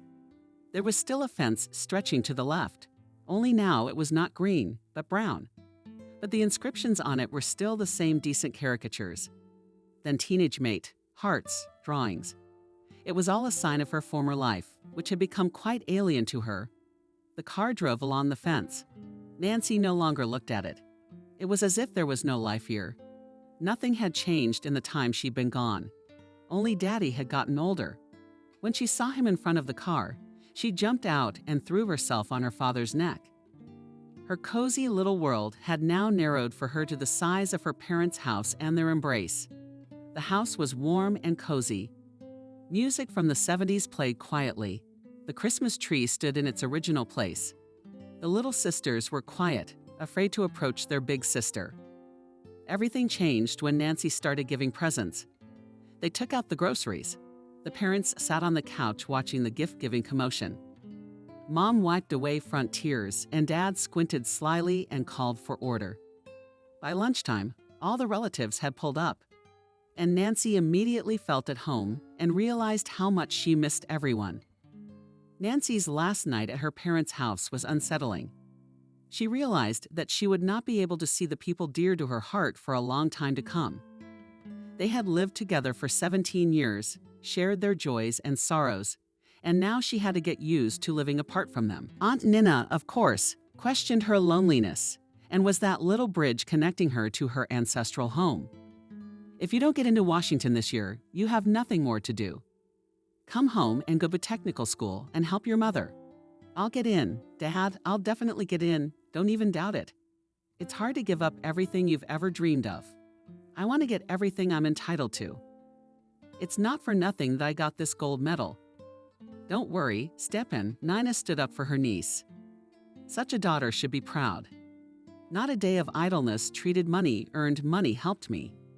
You brought her up well, and everything will work out for her. Father hugged his sister. Thank you for your daughter. I'm calm that she's not hanging around in apartments, but lives in good conditions. She's a homegrown child. And everyone saw the tears in this seemingly stern man. Nancy threw herself into her father's neck and looked up at him with eyes full of happiness and said, I love you for me. Don't worry with me, Aunt Nana. The cars got farther and farther away from the house, and the parents stood and watched. Nancy only turned away when they were out of sight. It's so good to have you. You, she said, hugging Nana. And I have you, she replied. No sooner had they entered the apartment than the phone rang. Doria, where did you disappear to? Thomas asked cheerfully. Immediately the picture of Liam and Kate came to mind. I haven't disappeared. Why have you come over? Look, Thomas, I have a personal life after all. I'm sorry I ruined your mood. I realize you don't have to. No, I don't. Nancy answered and cried. It's no good, darling. What does this guy have to do with it? He didn't even see that kiss or Kate at all. You need to learn to separate the personal from your work and your friendships. Thomas is a good guy. He's got a crush on you. You said he doesn't have any friends. No, definitely not. You disappoint me, said a disgruntled Nina. I'll call him tomorrow and apologize. But to avoid doing that with your head, you have to think about calling Thomas. She was, of course, ashamed. It really wasn't his fault that his father had chosen Kate over her, but it was on him that she took out her resentment and even her anger. Though the latter was hard for her to admit, Darius still knew the subject too poorly to speculate on whether or not he would call again. Of course he was upset, hurt, but he was so proper, reserved, calm. He had a way of handling his emotions that she should have learned from him. She called him a week later, but he didn't answer. She kept calling every day, but the result was the same. Then she came, and now she was standing in front of the gates of the mansion, and she couldn't get up to press the bell. Why did she come then? Asked the inner voice, and she pressed so that she was ready to see anyone but Kate. Good afternoon. Afternoon. Kate was familiar with this girl's face, but where she had seen her she couldn't remember. Do we know each other? She asked. My aunt and I were at Liam's for Christmas. I remember. What do you want? I'd like to see Thomas, and I worked for him as a nurse for a while, and we became friends. The woman's crooked smile threw Nancy off balance. The girl felt humiliated, but she didn't want to be humiliated at all. Nothing reflected on her face and said, sorry, I must have come for nothing. Hello, Thomas. He's not here anymore, Kate said. Liam had left with him for surgery, and she slammed the door shut. 2 years had passed. She was in her second year of law school. The part-time student didn't want to quit her job. She was used to her money and wanted to manage it herself. She left secretarial work a long time ago and worked as a paralegal. She liked that job. New people, new situations, and therefore new knowledge. She did the right thing by choosing to study part-time.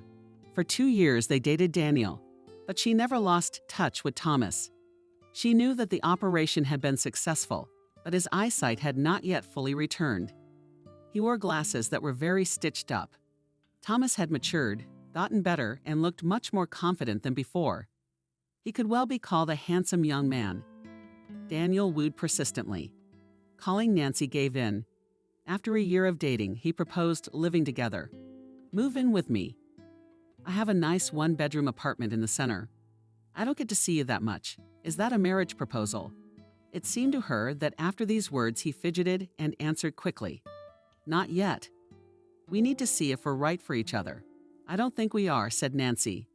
"If a man wants to see you, he'll always find an opportunity. So it's purely an excuse." "Not true," Daniel defended himself zealously.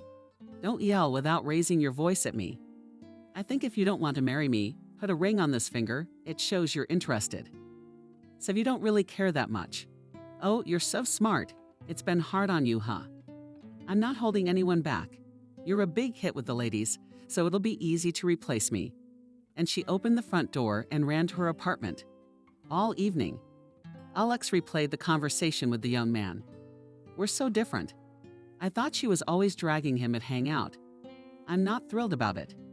He's a fish out of water at the most expensive club in Washington.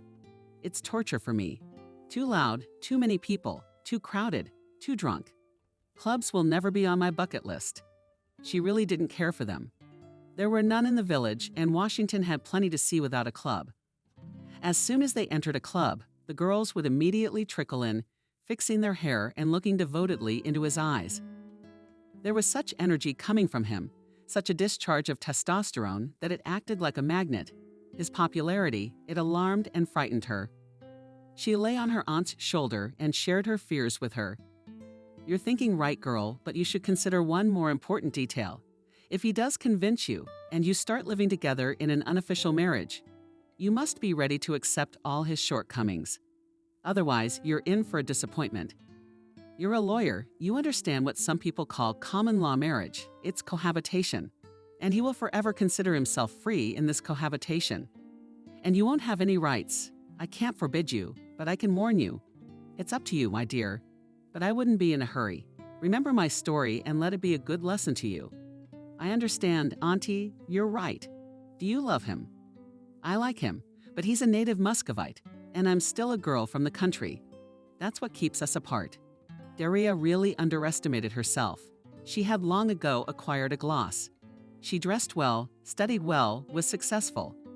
Another thing was that it was still a kind, naive girl, believing in goodness and good people. Liam's passions were also boiling. After that New Year's Eve meeting where he introduced Kate to his friends, she started living in his house. Her relationship with the single girl who worked as Liam's cook didn't work out right away. She demanded some special food to keep herself in shape. Alone, she cooked excellently. She used to be a chef at a Washington restaurant. She was out of work because of a conflict with the owner. Then she came to Liam's house with a recommendation from his best friend, who had moved to Chicago. Over the years, she became a member of the family, loved Thomas, treated Liam's first wife well. It was generally loved by everyone. When he brought her to introduce her to his parents, they accepted her. "Get married right away, son. A beautiful woman," the father said then. The mother looked into her eyes until the girl was embarrassed. "You will see nothing but love for your son in my eyes," she said then. "That's good. If you love our son, you are always welcome in our house, and I shall be glad to have a daughter in your person." And so when Liam brought Kate to meet his parents, they were uninspired about the future kinship. Sitting at the table, Liam said that she was leaving soon with Thomas for an operation from the ophthalmology department of the clinic, while Maria was showing Kate around the house. Anthony's father called his son to the balcony to talk. "I don't like her. She's a son. I'm sincere. Is it artificial or something?" "Yeah, she's just worried. Dad wants you to like her. That's why it's so unnatural. I never told you about my method." He saw his son's eyebrows go up. "What kind of beast is that? Give her carte blanche. Warn everyone before you leave that she's the future mistress of your house. To honor her every request. That's it." And what is the essence of the method?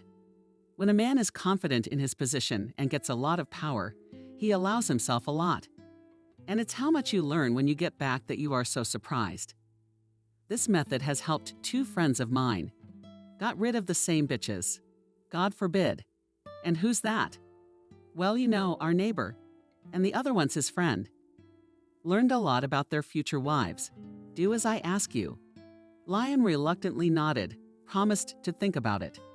Of course, Kate was capricious, demanded a lot of attention, but that was normal.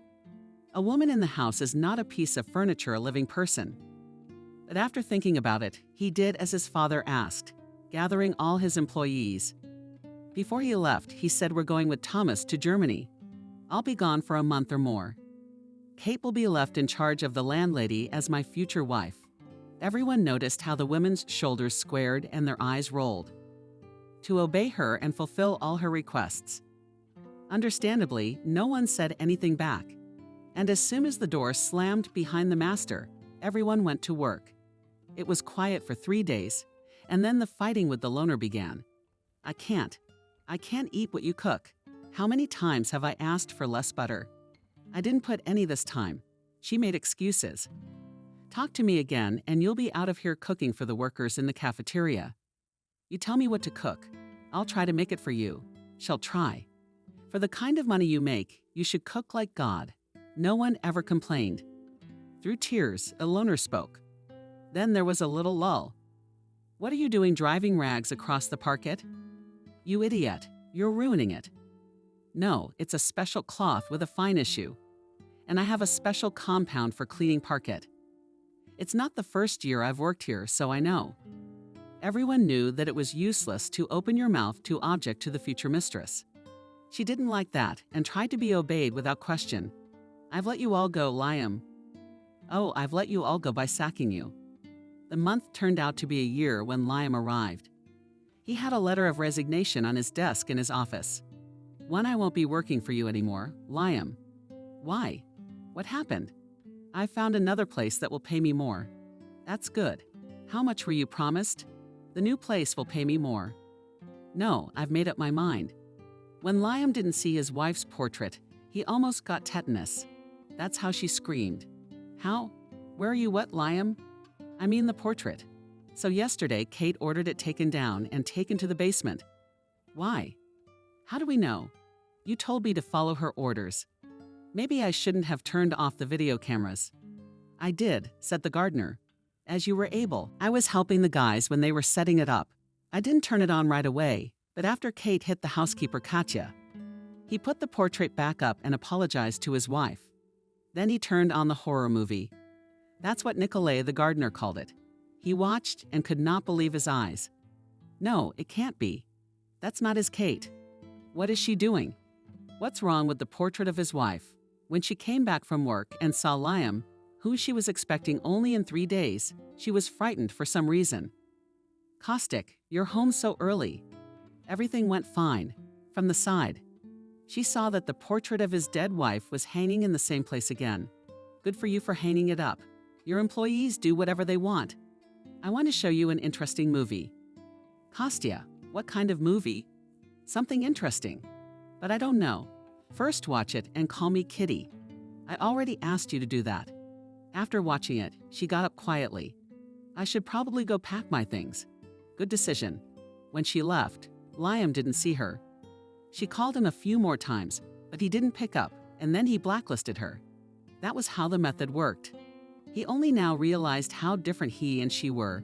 Like day and night, like ice and fire. He had no one after Laureate for too long. And now Kate. A young, beautiful woman, but nothing in common with his wife. It seemed to him that Kate would bring him back to life, bring him back to remember how beautiful it is to belong to a loving woman who, with one look, makes you forget everything and be happy. But it hadn't happened. He wanted nothing now. There was shame in front of his wife and son for letting a horrible man into his heart. Nina met Liam at the mall. "Hello. Good to see you." The woman smiled reciprocally. "In a hurry, maybe for a cup of coffee? It's been a while." "Come on," Liam started talking out of the blue. It was only at first glance that everything seemed so easy for him. 6 months of his life had gone into another, and it was heartbreaking. I mean, we broke up with Kate. Nina almost choked on her hot coffee. Liam was silent, but she did not rush him and waited patiently for the revelation. "Liam, I can see in your eyes that you are eternally lonely. I know how that feels. If you want to talk, I'll listen, but don't try to look old. No one wants that. It's stupid, isn't it? The hell with it. I'll tell you. Wouldn't it make you feel better?" After listening to Liam's story, Nina marveled at the method. Where did it come from, such a method? "It's my grandfather Ivan Ivanovich's method. It's how they tested my mother, and she passed with flying colors. And I did the same thing on my father's advice, but bummer. Kate didn't pass the power test. How'd she take it? I don't know. It doesn't matter anymore. I hope it's still a happy one. Liam, I wish you from the bottom of my heart to find your soulmate." "Sincerely," said Nina. "I hope you will. Life is too short to waste it on those who only want money." Then they ordered another cup, and when they looked at the clock, they both jumped up and scattered after saying goodbye, looking out the car window at the evening city. She could hardly believe that such a thing could have happened to Liam, always circumspect and even distrustful. He had fallen in love like a boy. From all she had heard, Nina drew one, in her opinion, correct conclusion. Nancy must not know about it. Let her live her life. She's ready to dissolve into Liam. It wouldn't do any good. Daniel didn't ask Daria to live together anymore, but he wasn't going to back down either. He decided to change his tactics. Indeed, he was paying too little attention to her. His friends were taking up all his free time. Nancy didn't mind, but she didn't trust him much either. She didn't know what a close relationship with a man was at all. No one's touched her. Unless, of course, you counted Daniel. All her sexual experience had been reduced to a few kisses with him at the entrance. She didn't want to go any further than that, which made the young man very angry. Now he met her after work with flowers, and they went out for dinner or a walk. She was surprised at this change in her relationship with Daniel. "What's the matter with you? You become so alertly tender and affectionate. Does it scare you?" "It's more of a surprise, but I like it." He never came without a present. They were heartwarming trinkets, like a stuffed toy, a fortune cookie, or a big heart-shaped lollipop. I know she sits at the table a lot, so I made her a hammock under the table for her feet. And one day I brought her a card with 3 numbers 5520 written on it in Chinese. "You know Chinese?" Doria asked with interest. "No, but I know that on the internet, the Chinese use these numbers to indicate this phrase." 520, repeated the girl as if she was tasting it. "You can't guess." "No, unfortunately. If you put a dot after the number 5 and connect the 2 and 0, you get May 20, the day which is celebrated as the Day of Love in China. So those 3 numbers mean, and I love you. Should I take that as your confession?" "Yes, that's exactly what you should take it as," and pulling her to him, he kissed her. "Thank you for tonight. You surprise me every time. More and more. That's good. The guy's interested. Let's just say I like it." Already lying in bed, she thought that she had not answered anything to Daniel's confession. And if he had asked, what would she have done? Again, talking to herself, Nancy thought, "That's the kind of Daniel you could fall in love with. Yes, I'd say I love him too." She laughed and pouted. She didn't yet know this feeling of a beating heart and blushing cheeks, so she defined it as love. 3rd year, Nancy graduated with honors. She was the best. Thomas called and praised her for moving up to 4th year. "How are you doing?" "I'm doing okay. I can see a lot better. I'm not a great student, but you passed the session with no C's." "Well done, congratulations." She hadn't been to Thomas's for a long time, and he hadn't invited her or called her since then, for fear of getting under the hot hand and getting a portion of not very nice words, but he missed her very much because he had learned a lot from the internet about where and who she worked. He would have liked to go out with her, invite her to the theater, but he couldn't. He knew she had a friend with whom she had been with for 3 years, and was ready to hear the news about her wedding. Thomas knew that he would be very upset by the news, but as a man he would congratulate her. For himself, he decided that he would not go to the wedding. He would not be able to watch Nancy calmly with another man beside her. At the moment of such memories, he wanted to run away from his room, from this house, where everything reminded him of her. To his father, he could not say anything, because he saw how he was going through his failed love. Maybe my father and I are one love, so we will never be happy with other women, Thomas thought sadly. That evening they took another long walk, talked about many things, and ate together all the Oriental sweets Daniel had given Daria. As they were saying goodbye at the entrance, a friend said, "Nancy, well, I guess it's time." She looked at him suspiciously and suddenly realized that she didn't know what he was talking about. "You're finally ripe for cohabitation." With those words, all the good things that had happened that evening vanished like smoke. "Daniel, I told you before, I don't want to cohabitate. I want a family, I want children, I want to be happy with you. The way people used to get married without cohabitation. I want to tell you again, if you expect me to agree to such a proposal, don't waste your time, I won't agree. I thought you loved me because it's impossible to spend so much time with someone you love. I do. Don't doubt it. I've told you before that you're a very smart girl." Turning around, he pulled her closer to him. "And you're not the only one." She raised her head to look him in the eye. "You think I could offer that to a woman I don't love? And when? And I think only the unloved. You could make such a humiliating proposal for a day. Let's take a break from each other, see how much we need each other's company. But I don't want a break from you."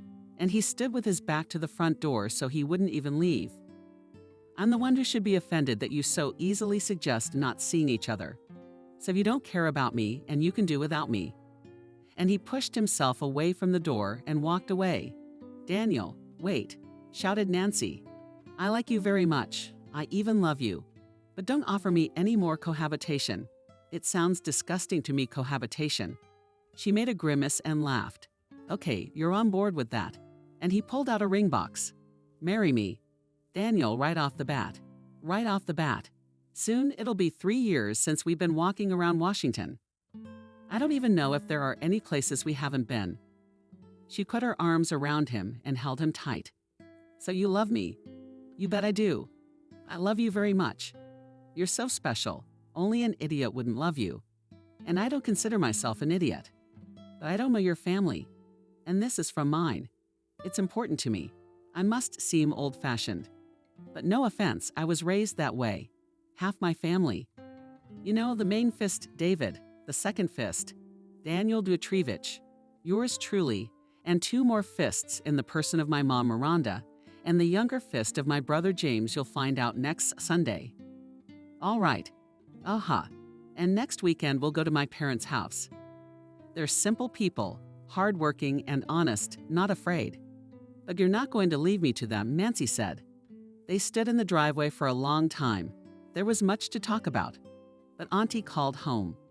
"Alex, I think the whole house knows that Daniel proposed to you or said goodbye. Either come upstairs, stop this outrage." He took her in his arms again and their lips met, and they forgot everything Nina had just told them. Only then did they disperse to think alone about the changes that awaited them in the future. But what a habit to solve serious questions near the entrance, the woman resented. Is it really pleasant to have the whole house turned into one big ear? Nancy was so happy that she hugged her aunt and whirled around. "Look how pretty it is." She was showing a pretty ring on her fingers. "He loves me, you know?" "Of course I understand," patted my niece on the back. "I'm happy for you if you'll be happy with him." "Yes, of course I will. Do you think it'll be any different? Don't scare me. You know, I'm reminded of a parable. I read somewhere that once a boy decided to outwit a wise man. He caught a butterfly in his palm and decided to ask him if the butterfly was alive. If the wise man said yes, the boy would shake his palms and the butterfly would die. If not, he would open them and the butterfly would fly away. When he approached the sage and asked if the butterfly was alive, the sage replied, "Everything is in your hands. So, no matter what I think, everything is in your hands to build your happiness, and I am always there for you." Condition Alex couldn't. She smiled in the dark, looking at the stars, enjoying this beautiful night. Soon she would belong to Daniel and a new family would be born. She envisioned herself in a white dress and the groom in a white suit.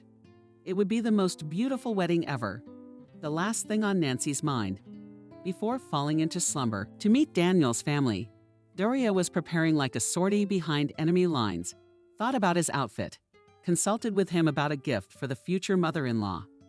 Gift is difficult, Nina said. You should know what she's into. Daniel didn't tell you anything. He said that Miranda had filled the house with flowers and that they wouldn't have a place to live anytime soon. Well, said the aunt, let's add another flower to the collection. I think it won't take up too much space. Only it would be nice to have an original gruel to go with it. Then I'll go to the flower store. No. I have a woman who works for me who has a private collection of violets. She's been fascinated by them all her life. That's where we'll find the exclusives. Her collection is one of the top ones in the United States. There you go. Look at this. When Doria saw this collection, she didn't know what to say. There were so many colors, it was hard to choose from the splendor. I can show you one flower that's very beautiful. Lydia Petrovna said cheerfully. We won't stand together, replied Nancy and Nina. Here's my royalty, the Order of Malta, and I speak to her only in your language. Do you like it? She addressed ours. Very exhaled the girl. Didn't you take out $50 and put it on the table? No, girls, a little cheaper it costs. But the guests were already leaving, holding in their hands like a fragile vase. And gifts to the mother-in-law did not think long and bought a good cognac in a beautiful package. Gifts very surprised Daniel's mother. God, what a violet! And what is the occasion for such expensive gifts? But there was silence in reply when the presents were handed over and everyone sat down at the table. Daniel's phone rang at the most inopportune moment. What was the habit of coming? To the table with the phone, Miranda was indignant. I realize that it's the norm now, but at least at dinner you can do without it.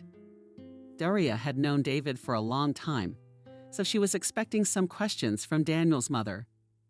But she didn't ask anything to herself, and about her flowers and the fact that Rada had been introduced to Daniel's friend. A friend, Nancy thought. Strange, hadn't Daniel told her he proposed to her? She looked at me, he was in a great mood, and had no idea what was going on in the mind of his fiancé friend or wife-to-be. And she, smiling, tilting her head toward Miranda, told me Daniel had given me a ring and proposed. And stretching out her hand, showed me the gift. The future mother-in-law's face stretched out. What proposal? Hands, not hearts. Didn't you tell your parents anything? Then why the show tonight? I'm so upset. All in good time. David looked at his son and said what he had in mind. He's getting married. He proposed to Nancy. She said yes. What's not to understand? Why do we have to hear about our son's fateful decision from a stranger? He's been going crazy with the women, said the still silent James, Daniel's younger brother. What women? Watch your mouth, Daniel whispered. Doria furrowed her eyebrows. After watching the whole spectacle, with horror she pulled herself together. Calmly she stood up and took the ring off her hand and without saying goodbye, walked towards the exit. Daniel ran after her and her parents heard a ringing slap from the hallway. The door slammed shut and the apartment was dead silent. I warned you, the father began. Leave that girl alone. She's not for you. She's a diamond in need of a proper right. But not you. I told you. So what? So what if I like her?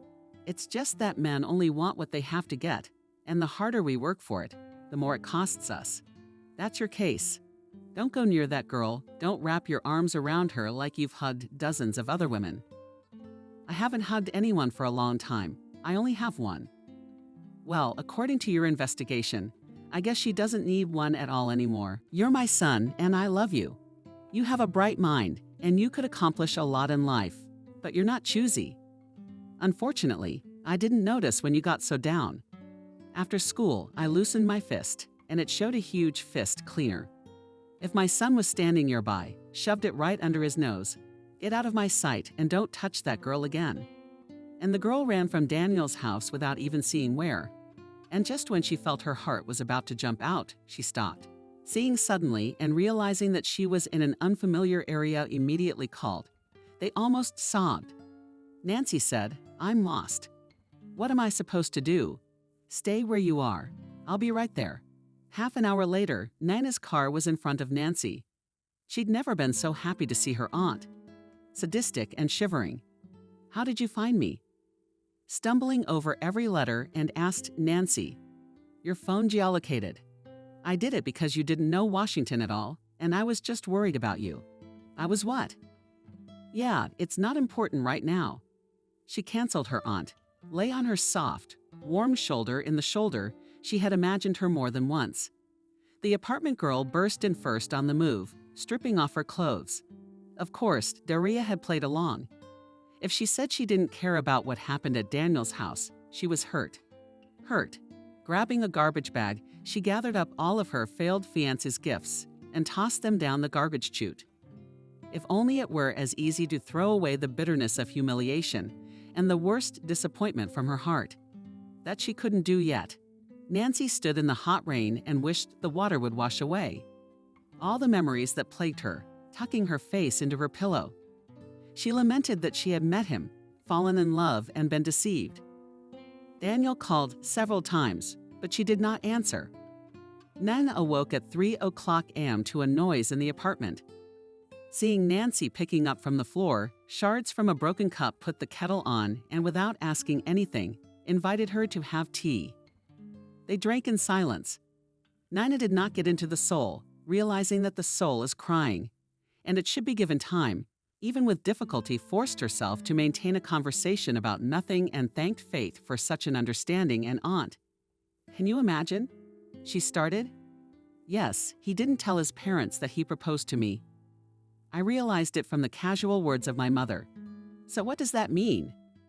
asked Nina to get her talking and distract her from her tears.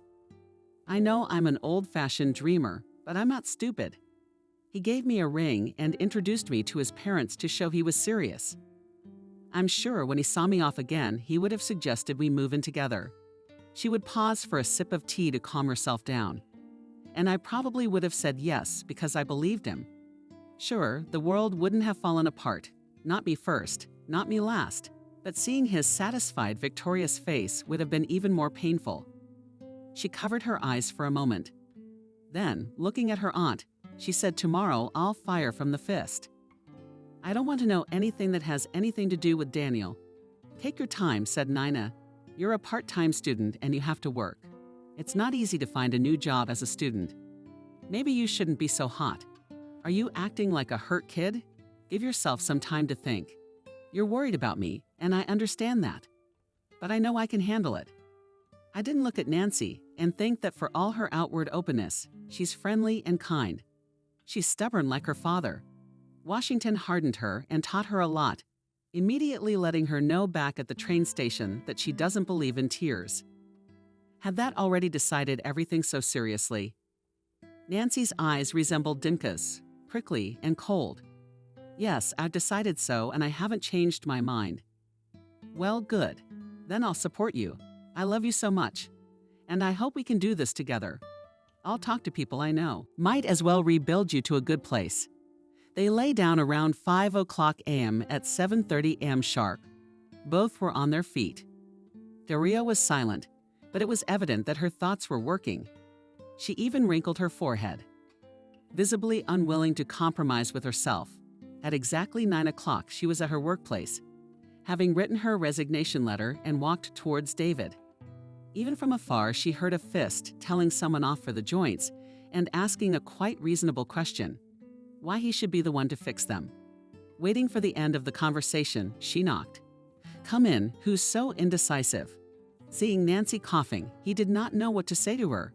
"Good morning. I've brought my letter of resignation. Please sign it." "Nancy, what happened yesterday will not affect our working relationship. I respect you very much as a professional, and I'm very reluctant to let you go." "I'm glad to hear that, but I don't want to work here. I want to quickly forget everything that has to do with your son. Believe me, girl, I couldn't dream of a better daughter-in-law for me. You just won't be happy with him. You're a different kind of domestic. He hasn't settled down yet. I don't want him to ruin your life. Thank you, David. I'm not changing my mind. Will you work for it? Well, if you make me.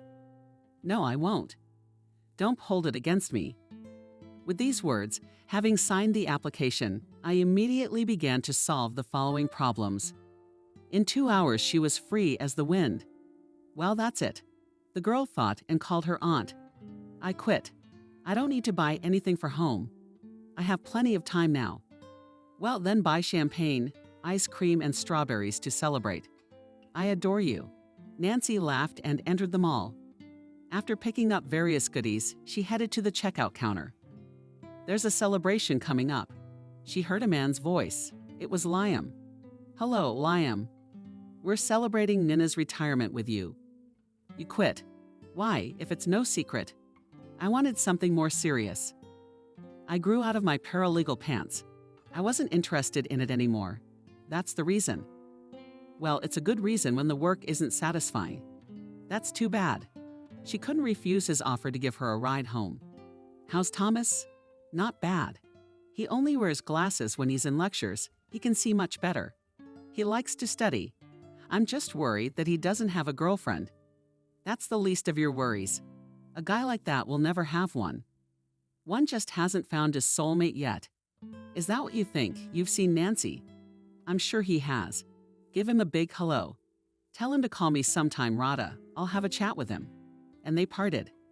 That evening, they had a bottle of champagne with strawberries and coffee, and at the end of the evening, they sang the song Don't Be Sad. All life is ahead of you. The next day morning, Liam called and offered Nancy a job. Nancy. Liam called. She turned to her niece. Says he's found himself a job. A job? Where and what kind of job? The girl was surprised. Well, call him yourself. What are you doing on the phone? Yes, Nancy, hello. About work, I can offer a place in my legal department. Nina saw the look in Nancy's eyes. And if you don't want it, a good friend of mine has a law office. It's been on the market for about 6 years. They need a lawyer who specializes in family law. That's what I like best. All right, well, you realize you can't take on big cases right away. You're going to have to get some experience as a smart, clean lawyer. So think about it. You're going back to being a paralegal. Well, it's going to be a little different. I can attend trials, if they even trust me to speak. I'll take it. I like it.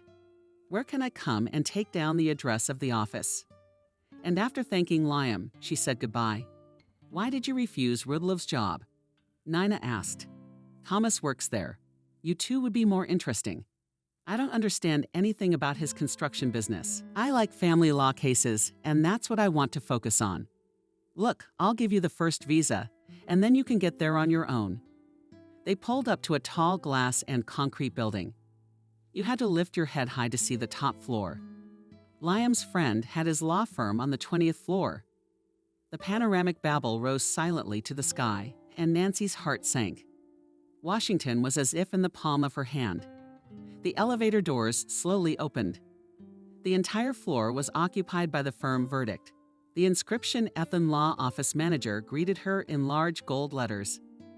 There it was, the door to a ticket to life. She squared her shoulders, like she's going on stage, but she wasn't wearing that dress tonight. Today, Nancy was clearly going to get that promised spot. She needed it more than ever. The secretary wasn't there, so she went straight to the supervisor's door. Enter heard about Nancy, a pleasant baritone with some velvet-clear timbre. The girl squeezed her eyes shut. What kind of man was he, her future boss? Her palms clenched, but she managed to pull herself together and open the door. Ethan was busy with paperwork, and the girl had time to calm down and take a closer look at him. He wasn't handsome, but he was so confident. She'd gotten the impression he was a tough man for some reason. Well, he was all right. His cheekbones were covered with dark stubble, which made him look elegant. Excuse me.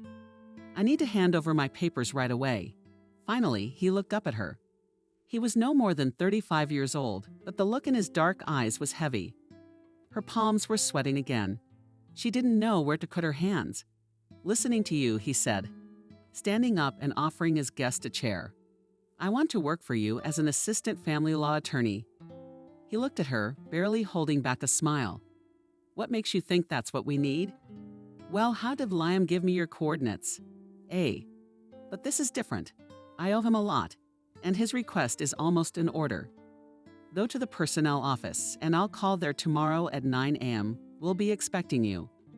And today is a good day to commend your zeal. You can do it today. Betty, would you come in here, please? I'm about to introduce you to the best lawyer in the world, and you can learn a lot from her. Listen to every word she says, and soon you'll be known as the best family law attorney I know. I can do that. Ethan's ajar. You need a door. Here's Betty, your assistant. Anything you need, we'll take care of instantly.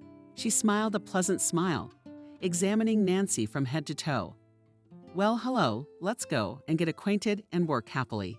Thank you. Already closing the door, Nancy said. The phone rang in her bag. Without looking at the display, Nancy answered it. It was Daniel. Nancy, darling, not hanging up. I can't talk to you. Nothing good-naturedly, Betty said. Talk, go to HR, and then come back. What do you want? I love you, Duria. And I don't love you, got it? And don't call me again and blacklist my ex. I turned off my phone without letting him talk back. He might not trust me. I was so reckless with him. My life would have turned out very differently.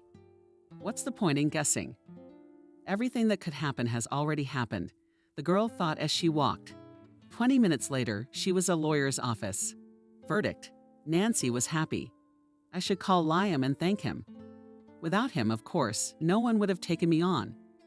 Returning home, she saw Daniel in the driveway. Is he still hoping to get me back? Then he's an idiot. So where did you disappear to?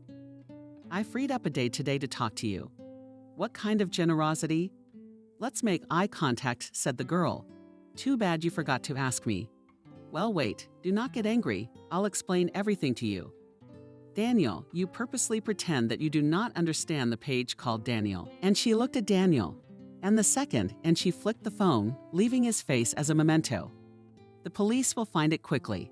Okay, Auntie, letting Nancy go, said we won't go near her again. Not only will you not go near her, but you'll keep her safe from other idiots. Because if anything happens to her, it means you did it. I understand if there's a summons from the police. Don't be surprised. I don't throw words around. Let's get out of here. You're not men, are you? Who are you settling scores with? With a girl who doesn't want a scumbag in her friends, went up to the apartment and dialed the number of the Fist senior. David, good evening. Not dear, I'm not zero and inexpensive. Tomorrow I'm going to the police to write on your son freak. A statement he won't leave Nancy alone and threaten her with freaks like himself. I'll have him locked up. Of course, it will be difficult for me to fight a famous lawyer like you. But I will try, if not to put your son away, then to ruin the reputation of you and your town. She disconnected the phone, giving her fists no chance to justify themselves. Took out a shot glass, poured herself some vodka, and drank it in one fell swoop, without a wince. I was scared for you. My girl, have some water. She was holding a glass of water, which she couldn't even see because of her tears. I was scared myself, but I tried not to show it. Good for you for yelling. If we have to go to court, we'll have witnesses. Aunt Nina, you should be a criminal defense lawyer. No, I'd rather sew clothes. They talked for a long time and went to bed at midnight. In the meantime, Daniel came home a little tipsy. His father was awake and waiting for his son. No sooner had he opened his mouth to say good evening that he was hit by his father's fist. He flew down the hallway in surprise and hit the wall, losing his balance for a second.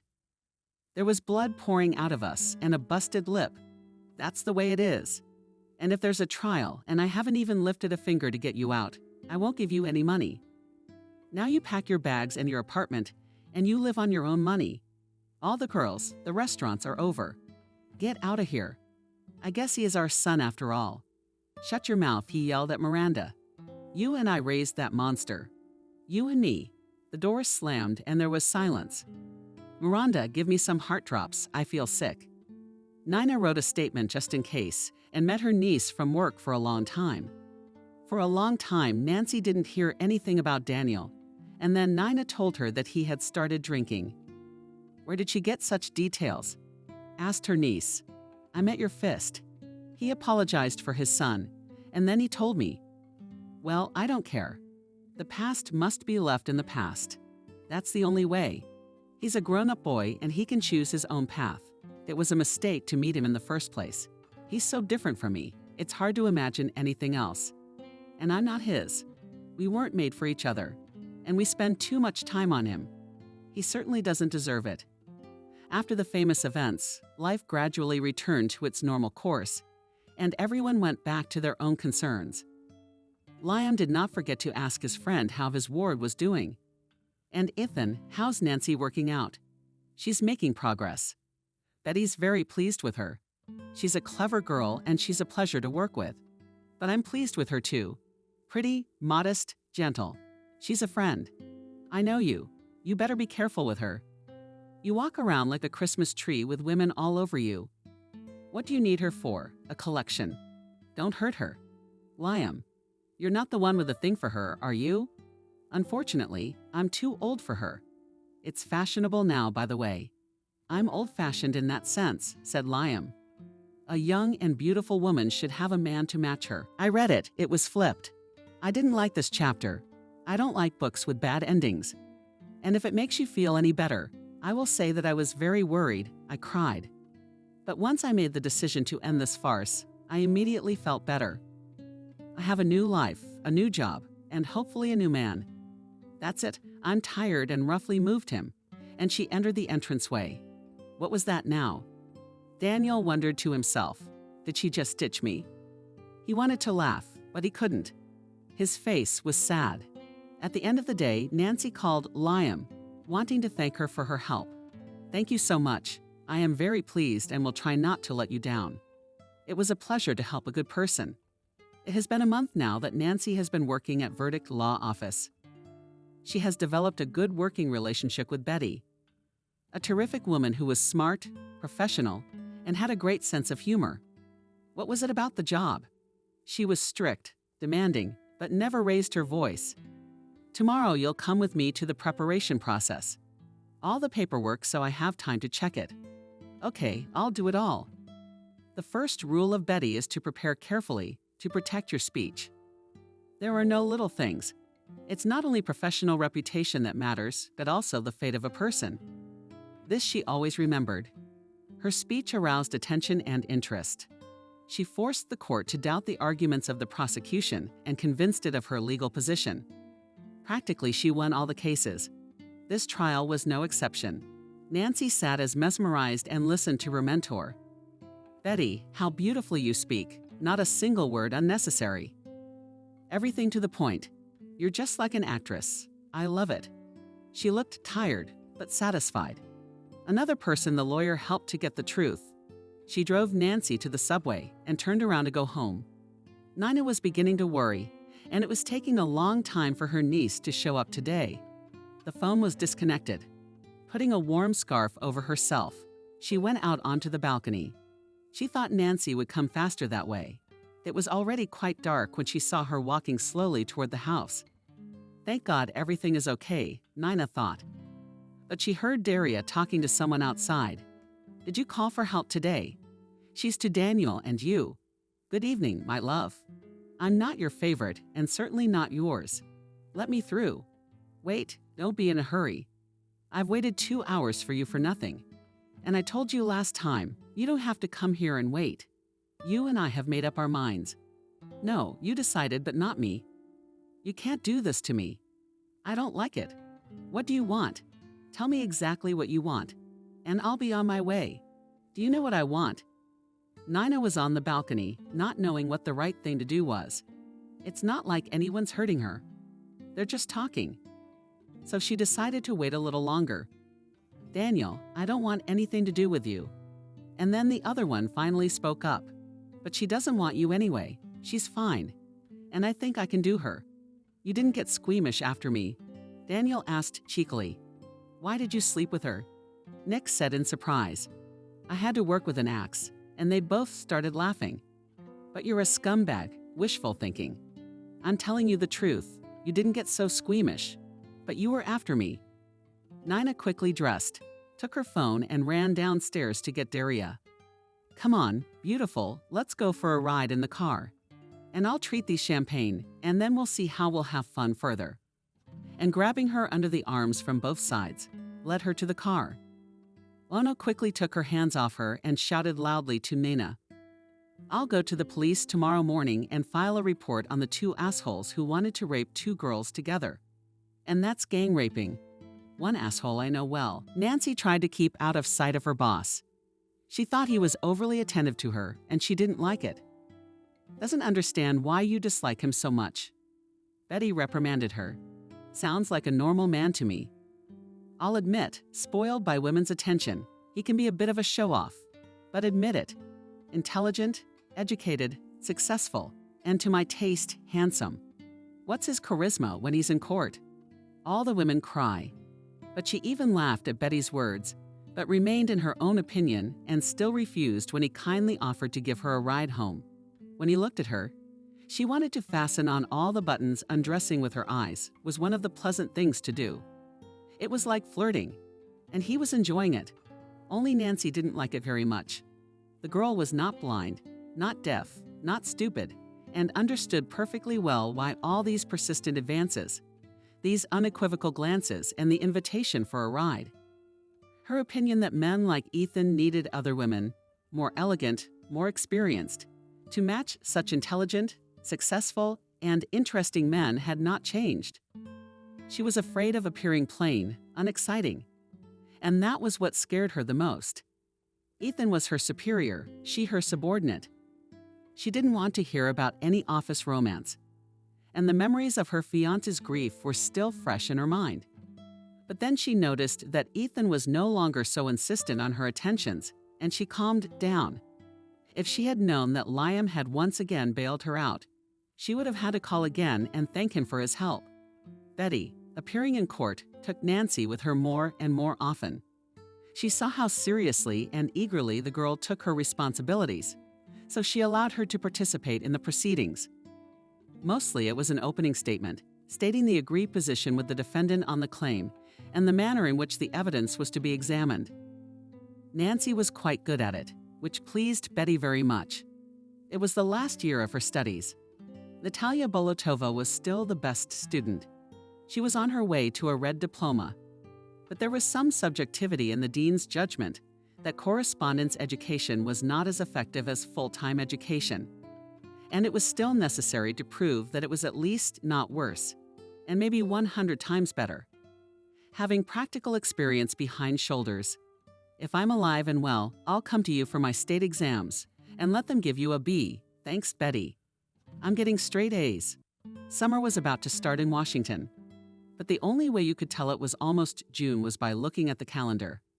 A cold wind. The fog gave no hope of warmth anytime soon. Maybe it's for the best. Thought Nancy, it would be less frustrating to sit at the textbooks. Sunday afternoon was drawing to a close. Doria was preparing for the decisive battle. Betty showed up for the final exam. When Nancy saw her, she was more nervous than she had been in front of the board. We know such a student. The chairman of the committee began to joke. But why did you come for a red diploma? I came for Peter's knowledge. And will you decide whether to give me a red diploma or a blue one? And she looked at the committee. Betty gave her a thumbs up when there were no questions left. Peter offered to ask additional questions, but everyone refused, saying that the answers on the ticket were so complete that there was no point in torturing the student. Congratulations to you, Zolotova, you have worked hard. We got a letter from the law firm. The verdict is they're happy with you too? That's commendable. It's been a long time since we've had a student like you. Thank you. And she all ran out of the hall, facing the window, so that no one saw her tears. The girl gave vent to her emotions, unable to cope with her feelings. She couldn't believe it was over. For 5 long years, day after day, she had been proving to herself and her parents that she had not left her parents' home in Washington for nothing, that they could be proud of her. It was only so it seemed that everything was easy and simple for her. In fact, she was as taut as a string that could just burst at any moment. Warm hands rested on her shoulders. She didn't have to look around to know who it was. Betty, her favorite lawyer, a smart, beautiful woman, had given her so much during this time. You did well, Nancy answered so well, I would say beautifully. She turned to her with tear-stained eyes and a red nose. "I wanted to be like you while speaking at the trial. You did better, my girl. You have a great future ahead of you." She hugged this small and so strong in spirit woman. "Thank you. It's all credit to you. You're exaggerating.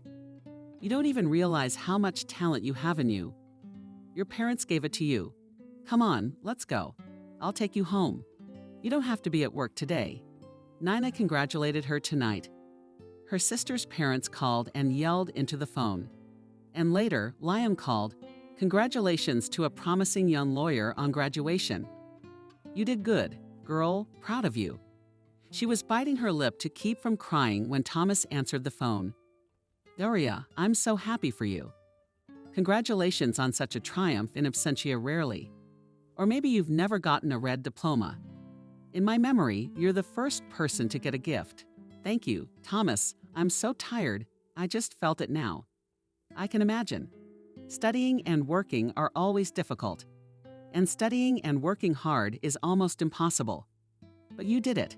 Nina went to the kitchen for tea and cake. And when Dashka came in, she was already asleep, covered with a blanket.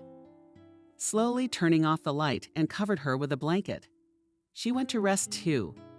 Nina was so worried about her that she took the exams together with her. And how would she know all the articles on which she was going to imprison the scum she knew? So her niece knew. In the morning, opening her eyes, she did not grab her books, but thought how good it was. God, it feels good. So good that lying on the couch I don't want to think, speak, or move. She wanted to be in this wonderful state of happiness and dumb idleness. She had never felt so wonderful. "Nancy, are you going to work?" Nina shouted to her. "Yes, I am." She was driven to work by her aunt because she seemed distracted and not attentive. At her workplace, there was a huge bouquet of white roses and greeting cards. Later, Ethan himself came into the office and congratulated her on her excellent graduation. "But all of us are now a past stage for you. You'll start your own firm. Come on, Ethan, I still have a lot to learn. Betty hasn't told me all her secrets, so if you don't fire me, I'd like to work for you again." "We'd be honored," and he bowed theatrically. She looked at Betty. "What am I supposed to do today? Are you going to work on your own from today?" "No, I can't do that yet." "And you will." "I'm right here. Here's an interesting case for you. Figure it out, think about it. How are you going to make your line? And then you and I will talk about it." "Betty." "Maffei, I said get to work." She squared her shoulders, took a deep breath, and opened the first case of her life. Now that she had nowhere to hurry after work, she liked to walk, to think. Turns out there's so much beautiful stuff around. And all this time she was running somewhere, hurrying, and saw nothing around the embankment, along which she walked, renewed. Beautiful benches stood in the shade of trees. On them sat couples in love and kissed. She gawked at those brave ones. Guys, when she came back to her senses, Thomas was standing in front of her with a girl. She was holding him under her arm and his hands were in his pockets. "Also hello," shouted the young man loudly. "Hello, Thomas." A very different man stood before us. It was no longer that subtle boy who was afraid to let go of her hand, but a man interesting, intelligent, tall, well-groomed, and handsome young man with his dark hair played by the wind. He was wearing glasses and a sun that was very stilted. "I can't see your eyes," the girl said. Athletic, trim, at least 6 feet tall. Wearing jeans that sat on him like a model. He looked great. Alex tilted his head. He was admired. "You've changed a lot, Thomas.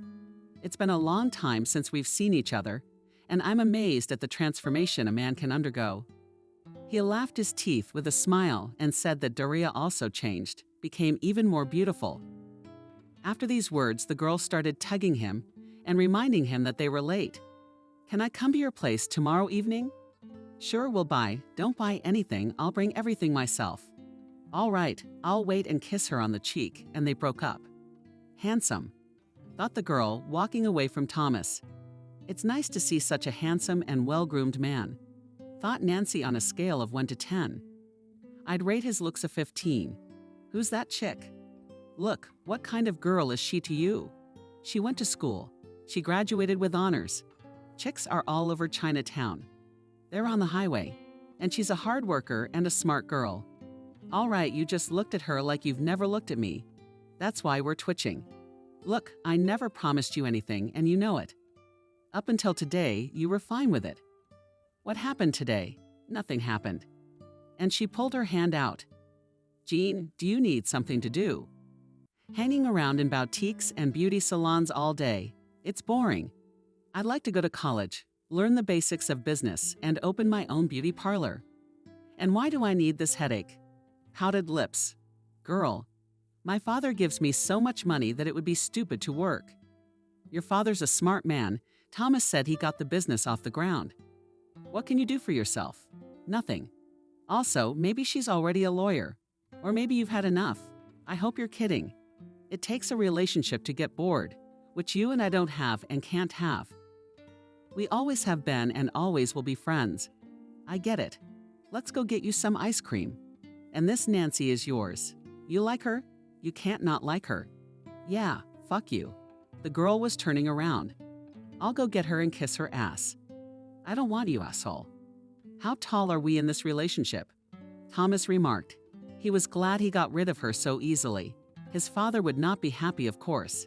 He thought, but it's beyond me. Listening to cases work every night, the beauty parlors.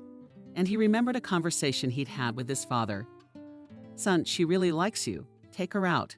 Go to a movie, a restaurant. Maybe you'll get something. You're always at the same institute. Work. That's all your joy. I don't like her, though. Well, listen. A beautiful girl, well-dressed, in love with you? What else do you need? I have to like her. I understand Greg is your partner. You want to make him feel good. But please don't do it at my expense. And he was glad he met yours. How beautiful she's become. I like her. The very first time we met. Before I even saw her, I already knew she was beautiful. She's mine, and I feel it and different. I don't need anyone. What matters is, does she need me? That's the question. We'll find out tomorrow. I'm not the blind kitten who needed her hand anymore. Thomas found his car and spent the whole drive home thinking about what to get Nancy for graduation. And Nancy was already home and telling Aunt Nina about meeting Thomas. You know, he's gotten so handsome, so tall, so broad-shouldered. You'll be missed. I see you're finally paying attention to him as a man. She looked at her niece and saw that she covered her face with her hands and blushed. What will cook? He said not to cook anything, he would bring everything himself. Well, of course, if women always listened to men, nothing good would happen. So we're gonna make dinner, and we'll decide if it's useful as we go along. Nina came home early from work, cooked the specialty meat, baked a pie, and swore off light soldiers. Thomas rang the doorbell. 7 p.m. sharp. First, Nancy saw the packages, boxes, and flowers. And then a smiling Thomas. He was taking out the gifts he had brought. They sat at the table like a family. Thomas was at ease, talking a lot and making everyone laugh. Nina thought it was a pity that Liam wasn't there. Liam, hello. Not Zero. Hello, what's wrong? Nothing. I want to invite you to come and visit us. Thomas came to congratulate Nancy on her graduation. She didn't get a chance to say anything. Thomas, at your place. I thought he was. Oh, well, no thanks. I'm not home yet. Well, then I'm sorry. What's the problem? Liam was angry at his son, wasn't he? No, he had his own way of doing things. I'll have to talk to him again. He's in a bad mood. He had hoped that when Thomas left that it would be too late. Liam thought he was dating Jenna after all. Nina's mood had fallen as well. There was no need for Thomas to play a double game yet.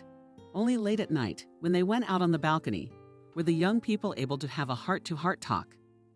Why do I feel like I've known you for 1,000 years? Looking at her, he asked, because you really have. We met at a difficult time for you. And where were you while I was living without you? Leaning her hand to her lips, Thomas asked. I was there for you, and I guess I was waiting for you to become what you are now. And maybe I'll surprise you when I tell you that I'll always be there for you if you want me to be. I already do, Thomas replied immediately. Recalling the parable Nina had told her, she replied, Everything is in your hands. And the only thing that scares me is that it's all happening so fast. Quickly, the boy wondered. I've been pining for you for 5 years. Don't tell me you haven't noticed. I won't say flirtatious under his scrutiny, Nancy said. Because I did notice something, but it wasn't the time. Then you took offense at me and didn't call for a long time. And then we were both busy. Yeah, I was studying. And you're Daniel. At the mention of that name, Daria shuddered, unable to cope with her emotions, put her hand on her chest, and took a deep breath. Please, don't ever think of him again. Okay, I won't, even though I've been following him on social media. He's going through a rough patch, but I'm guilty of something too. Never blame yourself, he argued, emotionally confident. He's just weak and a coward. He should have at least admitted to himself that he wasn't worthy of you. You were just too good for him and could do without it. He chose his words for a long time, then waved his hand and added that he was afraid that he couldn't do without you. He must have loved you. He finished as if he had hammered the last nail in the coffin lid. And they never remembered that hero named Daniel again. They stood admiring the night Washington for a long time, until Nina reminded them of the time. Thomas, it's 2 o'clock in the morning. Don't try to solve all the problems tonight. You'll still have time. I'm sorry, Nina Ilyanikna. Really, I have, and I'll go. You'll see me off. Hearing this, Nina smiled and thought, where are my 17 years? Standing by the door and saying goodbye, Thomas really wanted to kiss her so Daria wouldn't see his trembling hands. He hid them in his pockets. I don't know why I lived without you for so long and waited for something. Probably to meet me on the promenade. She hugged Thomas herself, thus giving the young man courage. I love you, Daria. And gently touching her lips, I kissed her until tomorrow. Nancy, you go to bed. And I left my papers in the car. I'll go out and get it, Nina said. Okay, said the girl. Thomas, I called Liam. I wanted to invite him to our house, and I must have ruined everything. Were you supposed to meet Jenna or Xenia? I don't really care what her name is. I'm warning you, if you play your game behind your niece's back, you'll be sorry. Nina Ilyanikna, I'll never hurt Alex.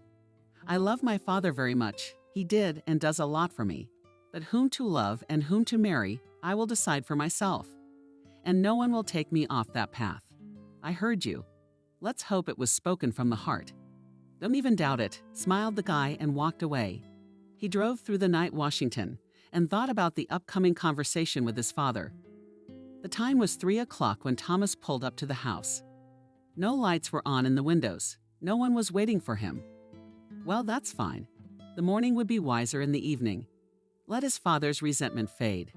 But as he passed Liam's office, he saw the light. Thomas, come and see me, his father called him. We'll leave all the questions till tomorrow, it's too late. The son answered grudgingly, and I prefer not to leave for tomorrow what needs to be done today, especially yours. Tomorrow is already 3 o'clock. Sit down, showing a look of displeasure. Thomas sat down in the chair, I'm all ears. Liam paused for a moment, but it made no impression on his son. He waited a little longer. He waited, pondering his words. He began to speak, son. I have asked you very much to be gentle with Jenna. Give her a little hope that someday you might be together. Dad, I asked you not to meddle in my personal affairs. I'll decide who I'm with and who I love. And it sure as hell ain't Jenna. Why, after marrying Mom for great love, you're forcing me to be with that stupid, empty-headed girl for whom the most important values in life are a label with a famous brand written on it. Why do you love your Greg more than your own son? You're ruining my life. Answer me the question that's been plaguing me. Why didn't you go easy on Charlotte? Give her that little hope that someday you could be together. Liam, of course, understood the sarcasm with which his son asked this question. I couldn't stand her. How do I understand you? Thomas answered readily, because I also can't stand your Jenna. I love Alex, and you know it. I just really like her. It's when you suddenly realize that this is the one you've been waiting for all your life. I fell in love first with her voice, her hands, her personality, and only then did I see her. And I don't need anyone but her. Yesterday, I realized that she likes me too. So please leave me alone. There's no point in arguing with me. I want you to accept everything I've told you. I can go to bed now. Dad didn't say anything, and Thomas understood it as consent. Liam had nothing against Dasha. She's a good girl, and a better wife for a son would be hard to find. But he and Greg had decided to pool their capital. It would strengthen their position in the growing construction market and make their competitors respect their interests. But after talking to his son, he realized he had to say goodbye to those plans. His son's question echoed in his head. Why do you love Greg more than me? That's crazy. How could he not love Thomas? He was even a little ashamed now for pushing him. The spasm that came to his throat made him drink a volleyed glass of water and feel ashamed for forcing his son to deal with his problems. Walking up to Thomas, who was still awake and crouched on the edge of the bed, Liam said, I thought that if I insisted on my proposal, you would suffer and I would worry that I was being dishonest. I should probably be ashamed of what you thought of me right now. Father, I love you very much and will always be grateful for what you do for me. But I will live my life my own way. Nancy was also awake. On the contrary, the road went out on the balcony. She tried to remember every word Thomas said, every gesture he made. She remembered the smell of his perfume and silently prayed with happiness. The girl thought she had the right to say that he was hers and she was his, and they were born to be together. From behind, quietly came Nina and threw a warm plaid over her. He's a good subject, the aunt said, as if Doria was against it and that one was coaxing her. Decent, caring, and he loves you. After what date do you think he'll pull me into bed? Nancy asked. If you're in a real, fulfilling relationship, I think he'll wait until you're ready for that. I'm ashamed, but I'm ready. Why would you be embarrassed? You just trust him. He has convinced me that I am the one wanted, the one loved, and I believe in his sincerity and fall more and more in love. He helped me believe in myself again after Daniel, and I am grateful to him. But if he deceives my expectations, I won't survive it. Peter's eyes and tears welled up. You haven't started a relationship yet. You're about to end it. You'll be fine. Honey, are we gonna sleep in tonight, or is it time to get ready for work? It was 500 hours. At least get a couple hours of sleep. They passed out right away, but they both slept in for work. Nina allowed herself a day off, and Daria went out closer to lunch on her phone. There was a message waiting for her on her phone. Good morning. I miss you already. There was no time to reply. She kept her head down until the evening. Firstly, from the fact that there was a lot of work to do, and secondly, embarrassment. Betty understood, and hiding a smile, she said, It happens. Greg turned out to be quite an adequate man, and sided with Thomas. You know, Liam, you and I will merge our capitals, but we won't break our children over our knees. 20 years ago, I was in the same position as your Thomas. Jenna's mother, Christina, was 18. I was a little older. My parents wanted us to get married. Neither she nor I were eager to be married. But we turned out to be more than obedient guys and allowed to play the wedding. We lasted exactly 6 months. Then Christina went for a walk, salons, massages, clubs.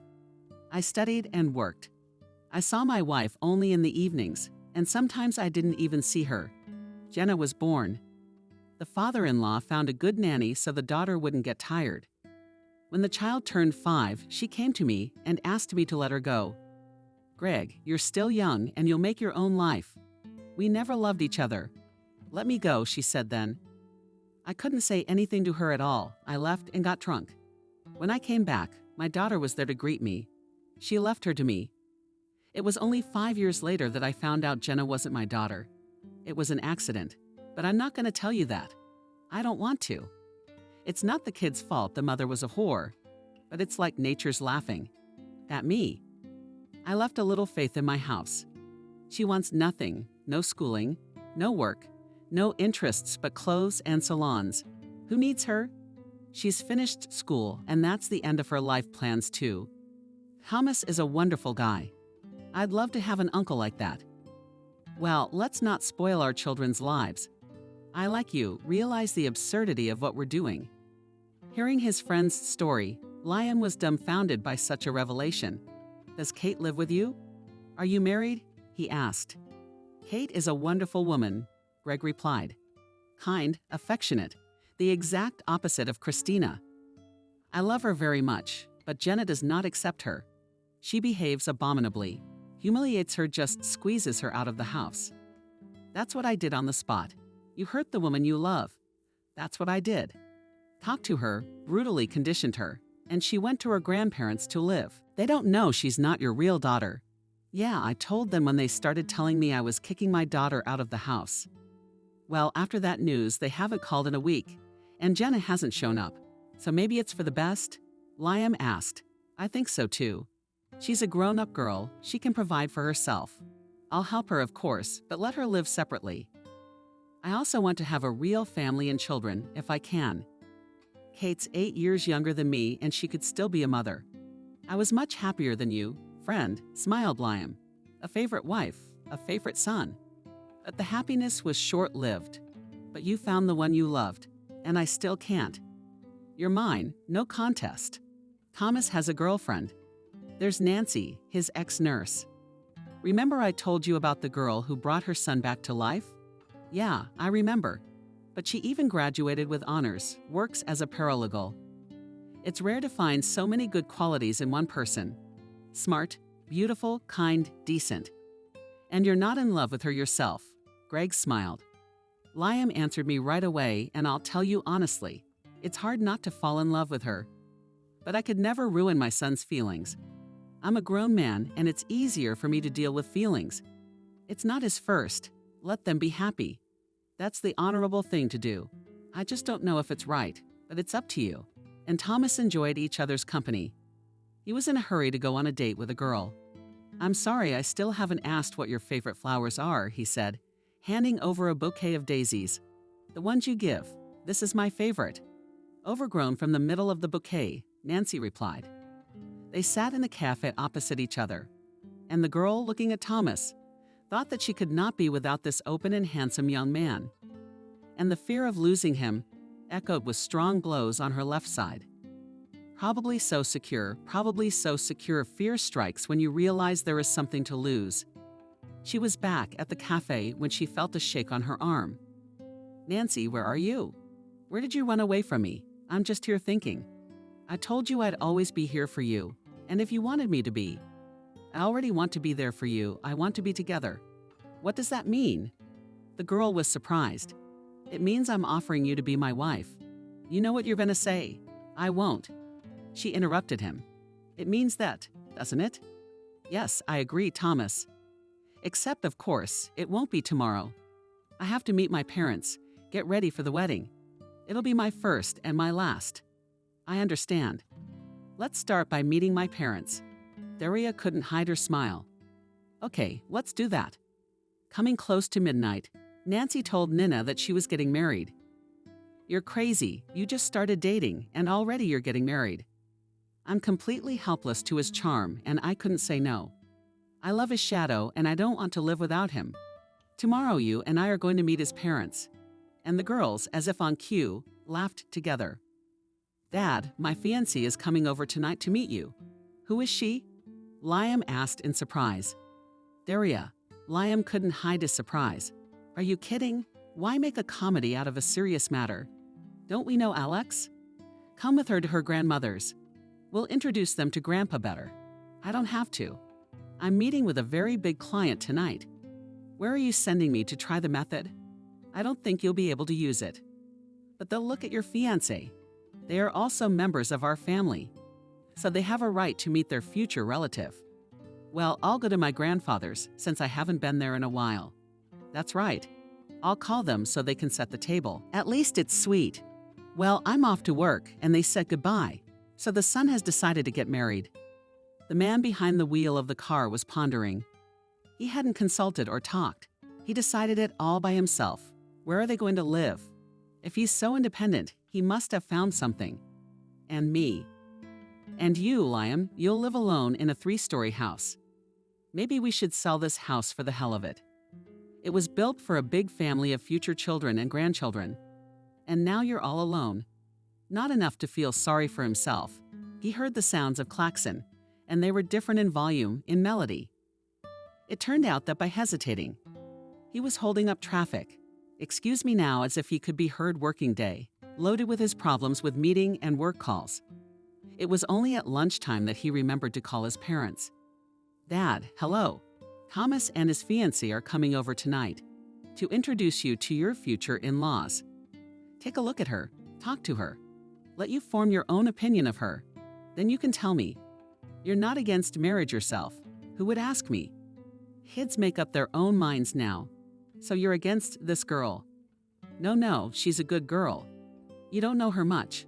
She's Thomas' ex-nurse." "The nurse? What, he couldn't get anyone else for his wife?" "Dad, she's not a professional nurse.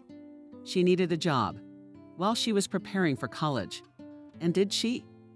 "Yes, she graduated with honors, and now she's working. But that's something in her favor. All right, son, let's take a good look at the future daughter-in-law. Let's set the table and have some tea. What else are you going to serve my grandson? We'll decide." To her great annoyance, Nancy was not ready to meet her narrow-minded elders. She had hoped to have a fun and evening at the table with Liam and Nina. She had expected more of a show from this introduction. But apparently, everything was decided there without her. "I don't know what you're so worried about. What could happen over a cup of tea? They're not going to kill you. My grandparents are worldly, and they're bound to like you." All she could think about was how stiff she would feel, knowing how strict these people were and how they would take the news that their grandson was getting married. When they pulled up to the house and were greeted, it was a good thing Thomas was holding her hand, or she wouldn't have known where to put her hands at all. "Hello," Nancy said. "My name is Nancy, but Thomas likes to call me Nancy, and I don't mind." She fell silent, and the two of them stared at her without letting go of her eyes. "But something we had, but what's keeping us at the door? Or are you not happy to see us?" "Yes, of course, please come in." Thomas introduced the grandparents. Once again, said Nancy. "The fighter decided to get married and made our proposal, to which she agreed." "And how long have you known this girl?" asked the grandfather. 5 years already. But it's not like you've been dating for 5 years. Nancy understood where he was going and shook Thomas' hand under the table and began to speak. "Surely you know the circumstances under which we met." "Yes, we see each other very little, if you think me frivolous." "I can understand that. But I love Thomas, so I agreed to his proposal." "Well, let's have tea," Grandma said, sensing the growing tension. There were interesting conversations around the table that evening, and they could well be called a family. Nancy had no idea that Anthony was such an interesting storyteller. And Maria was laughing. Unbidden, Nancy talked about her family, about the aunt she was staying with, and her little sisters about how much she loved her profession. Honestly, with observance of all ceremonies, the young people drank tea, answered all questions, and there was no reason to linger any longer in this hospitable house. In parting, Grandfather said that Thomas had good taste and hugged Nancy and wished her happiness. The table in Liam's living room was festively set. Nina and Nancy were expected tonight. Even in the morning, Liam had given the orders and now watched as they were carried out. The guests had arrived without delay. Now Liam noticed Nina had been living like a recluse since Michael's death. But she's a beautiful woman and smart, running her own business and carrying on her husband's work. "Hello, come in." And he invited everyone to the table. At first, there was some tension. Everyone was silent, staring at their plates, but Thomas diffused the situation. "Alex, I bought you a ring," and he put it solemnly on your finger. "Because I want to live a long life with you. I want your children to be as beautiful as you are, to grow up to be decent people. And for that you must tell me again if you are ready to marry me."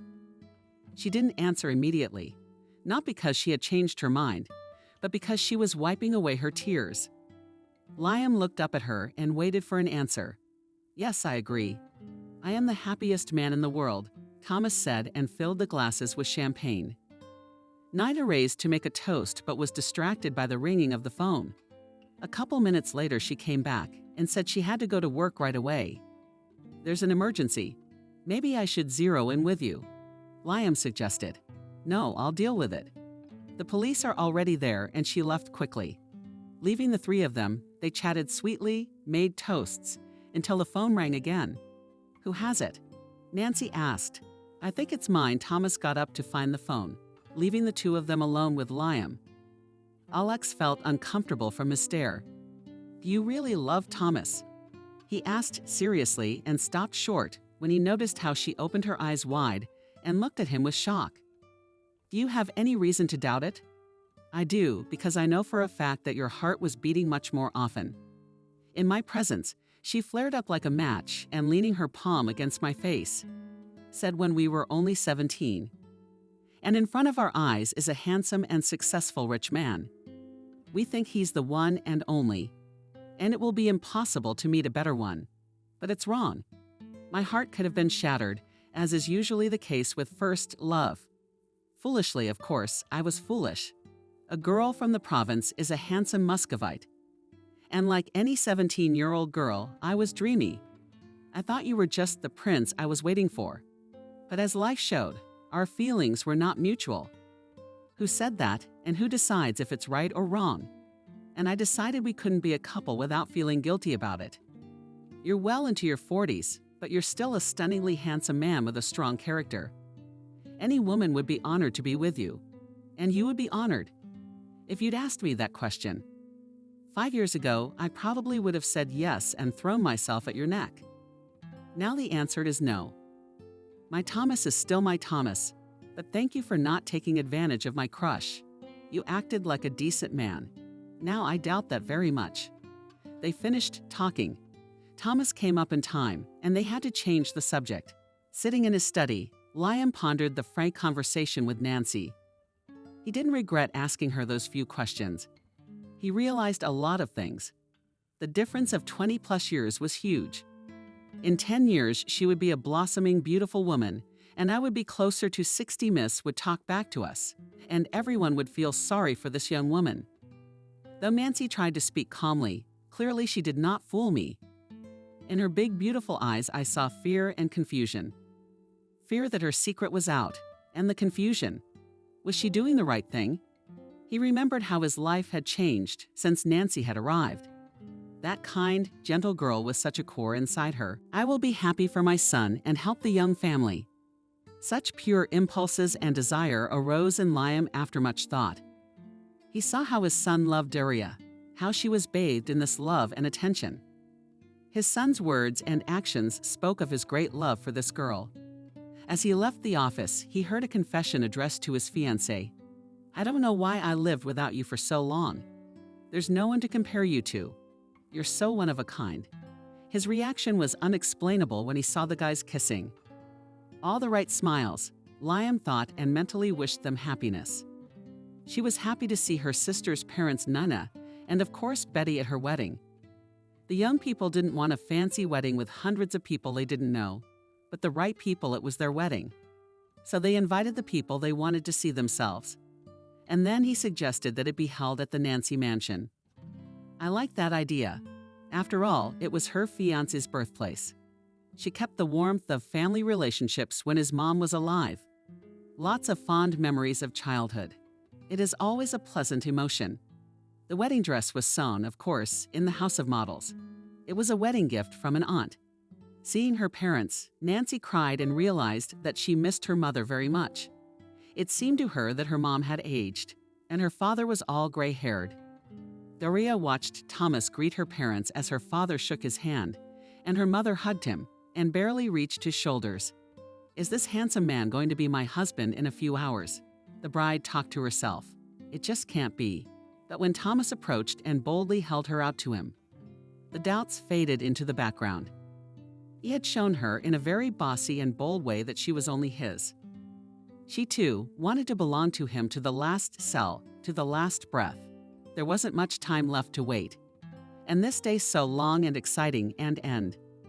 In the middle of Liam's wedding, Liam's security guard called. There's a young man here, says he knows Nancy and wants to congratulate you. Who is he? Daniel Fist is a colorful name. All right, let him wait. I say so ended the dance of the bride and groom. And now, as father-in-law, he approached the young people. Nancy, Daniel Fist is here to congratulate you. Come out to him. The girl grabbed Thomas by the arm and looked into his eyes. Why are you so scared? Let's go together and don't be afraid of anything. Dashka, where are you going? Asked Nina. There Daniel came to congratulate. I'll go with you. Maybe he forgot something, so I'll remind him. Hearing these words, Liam was not left out. So the four of them went out to congratulate. The men were the first to come out. Where is Nancy? Daniel asked. He was holding a huge bouquet of white roses. You haven't forgotten anything, Daniel. Our statement is at the police station. I won't do anything bad. I loved her. Strange. Of course you were in love. But if you came with good thoughts, congratulations, said Nina. And that's when he saw her. You're very beautiful. Forgive me for everything and be happy. The bouquet was so huge that Liam had to take it away. And the unexpected guest was already driving away from the gate without looking at the happy couple. How did he know about the wedding? Alex wondered. I met a fist, said Nina. He asked how you were doing. And I told him about your wedding. Don't worry, it's fine. How many protectors do you have? Yeah, thanks. More cheerful, said Nancy, looking at her husband and not believing the happiness. The wedding ended well past midnight. The bride was swept off her feet by the screams. Bitter. Her lips were puffy and her feet were buzzing from her high heels. The young people were escorted away, and the guests were still talking about their own worldly things. A timid ray of light penetrated through the curtains, and it was clearly visible how her hair was placed on the pillow, and a light blush decorated her face with a thin blanket, in which she managed to twist, turning over on the other side, outlined the smooth curves of her figure. Thomas has been awake for a long time and admiring his beautiful wife. I am like a fool, lying next to her in the silence. I am absolutely infinitely happy. I'm loved, I'm in love. What could be better? Good morning, my husband. Hello, my good man. It was unusual for them to feel in a new capacity. After a quick shower, they went downstairs to meet their guests. Good morning. Hiding behind my husband now, said Nancy. I didn't give you a present yesterday, said Liam. Here are 2 vouchers for Bali departure. I'll drive you to the airport tomorrow morning. Thomas shook his father's hand, and Nancy walked over to him and stood for a few seconds in confusion. When she got up on her toes, she kissed him on the cheek. Thank you for the gift. Have a rest, said the father. When they returned from their vacation, the young ones wanted to rent an apartment and live separately. When Liam heard this, he was upset. Why do you have to pay money to some uncle? Don't you have enough room in your house? Or am I in your way? He asked with resentment. If you leave, I will sell this house and not keep such a staff of servants. Father, but at some point we will have to start living on our own to solve any household issues and problems we may have, or we will have to live and hide behind our backs. Don't hide, just live. Solve your own problems. I'm not going to interfere with you. Do you, like Daria, agree to stay in the house, or shall we go to the apartment? Thomas looked at her. It's up to you. I go to the apartment. The father also looked at his son with resentment. Do what you want. But I'm putting the house on the market. Where will you live, Liam? Asked Nina, who had come to visit them. I'll move in with you, Liam replied, laughing. I take you at your word. I have a lot of space in my apartment. I wanted to invite young people to live with me, but now I won't. Since you are going to? Why should I take it and come from you, and you can walk to work? Alex and Thomas looked at Nina and wondered. Are you serious? Nancy asked. What are you guys doing renting apartments? Let's go. Guys, I think you're in a hurry. I can't throw away that kind of money and feed someone else's uncle. Maybe it'll be here soon. Do you know how much money it takes? Your father-in-law is not your mother-in-law. He won't interfere with you. Think it over, or your father will sell the house and you'll lose your memories of Mom. But here you have air and space. It's beautiful. That's what Nina said. Not zero. It'll be more fun if you move in with us. Oh, come on. What are we going to do about the apartment? We'll move into the apartment. Nancy figured it out. And we'll come over Friday night after work. Nina looked at Liam, and he said, smiling, I agree. That's the kind of castling I like. Move zero. Nana was scared too. After 6 years with Nancy, she didn't know how she was going to live on her own. Who to take care of? Liam had the same problem. So the fate of 3 families depended on her decision. And after some thought, she agreed. From then on, the boys came to Liam's house on Friday like a sanatorium after a week of work. Everyone was happy. 2 years later, Nancy and Thomas opened their own law office in & Co. The guys were doing pretty well for themselves. And 2 more years later, Nancy went on maternity leave. The labor was difficult. Beautiful babies were born, a boy and a boy. Managing 2 was hard, and the young family moved into Liam's house. "Don't worry about a thing," Nina assured her, kissing the baby on the clinic and cheek. "We'll all help." Nancy was falling off her feet and only dreamed of one thing to sleep. Now Liam felt like he had a real family, a wife, children, grandchildren. That's happiness. Thomas worked for 2 to provide for his family. When the boys were 3, Nancy became pregnant again and gave birth to a baby daughter. The house came alive. Liam and Nina would rush home after work to be with their grandchildren. When the little one was a year old, they announced they were going on vacation. Nancy had helpers. Apart from the children, she did nothing else. But these 3 required so much strength and patience that only a loving mother could endure them. Liam was happy. He was gently hugging his non-zero. He had all the life he wanted, the woman who gave it meaning. Children and his future grandchildren whom he adored. He also knew he was the happiest of all people in the world.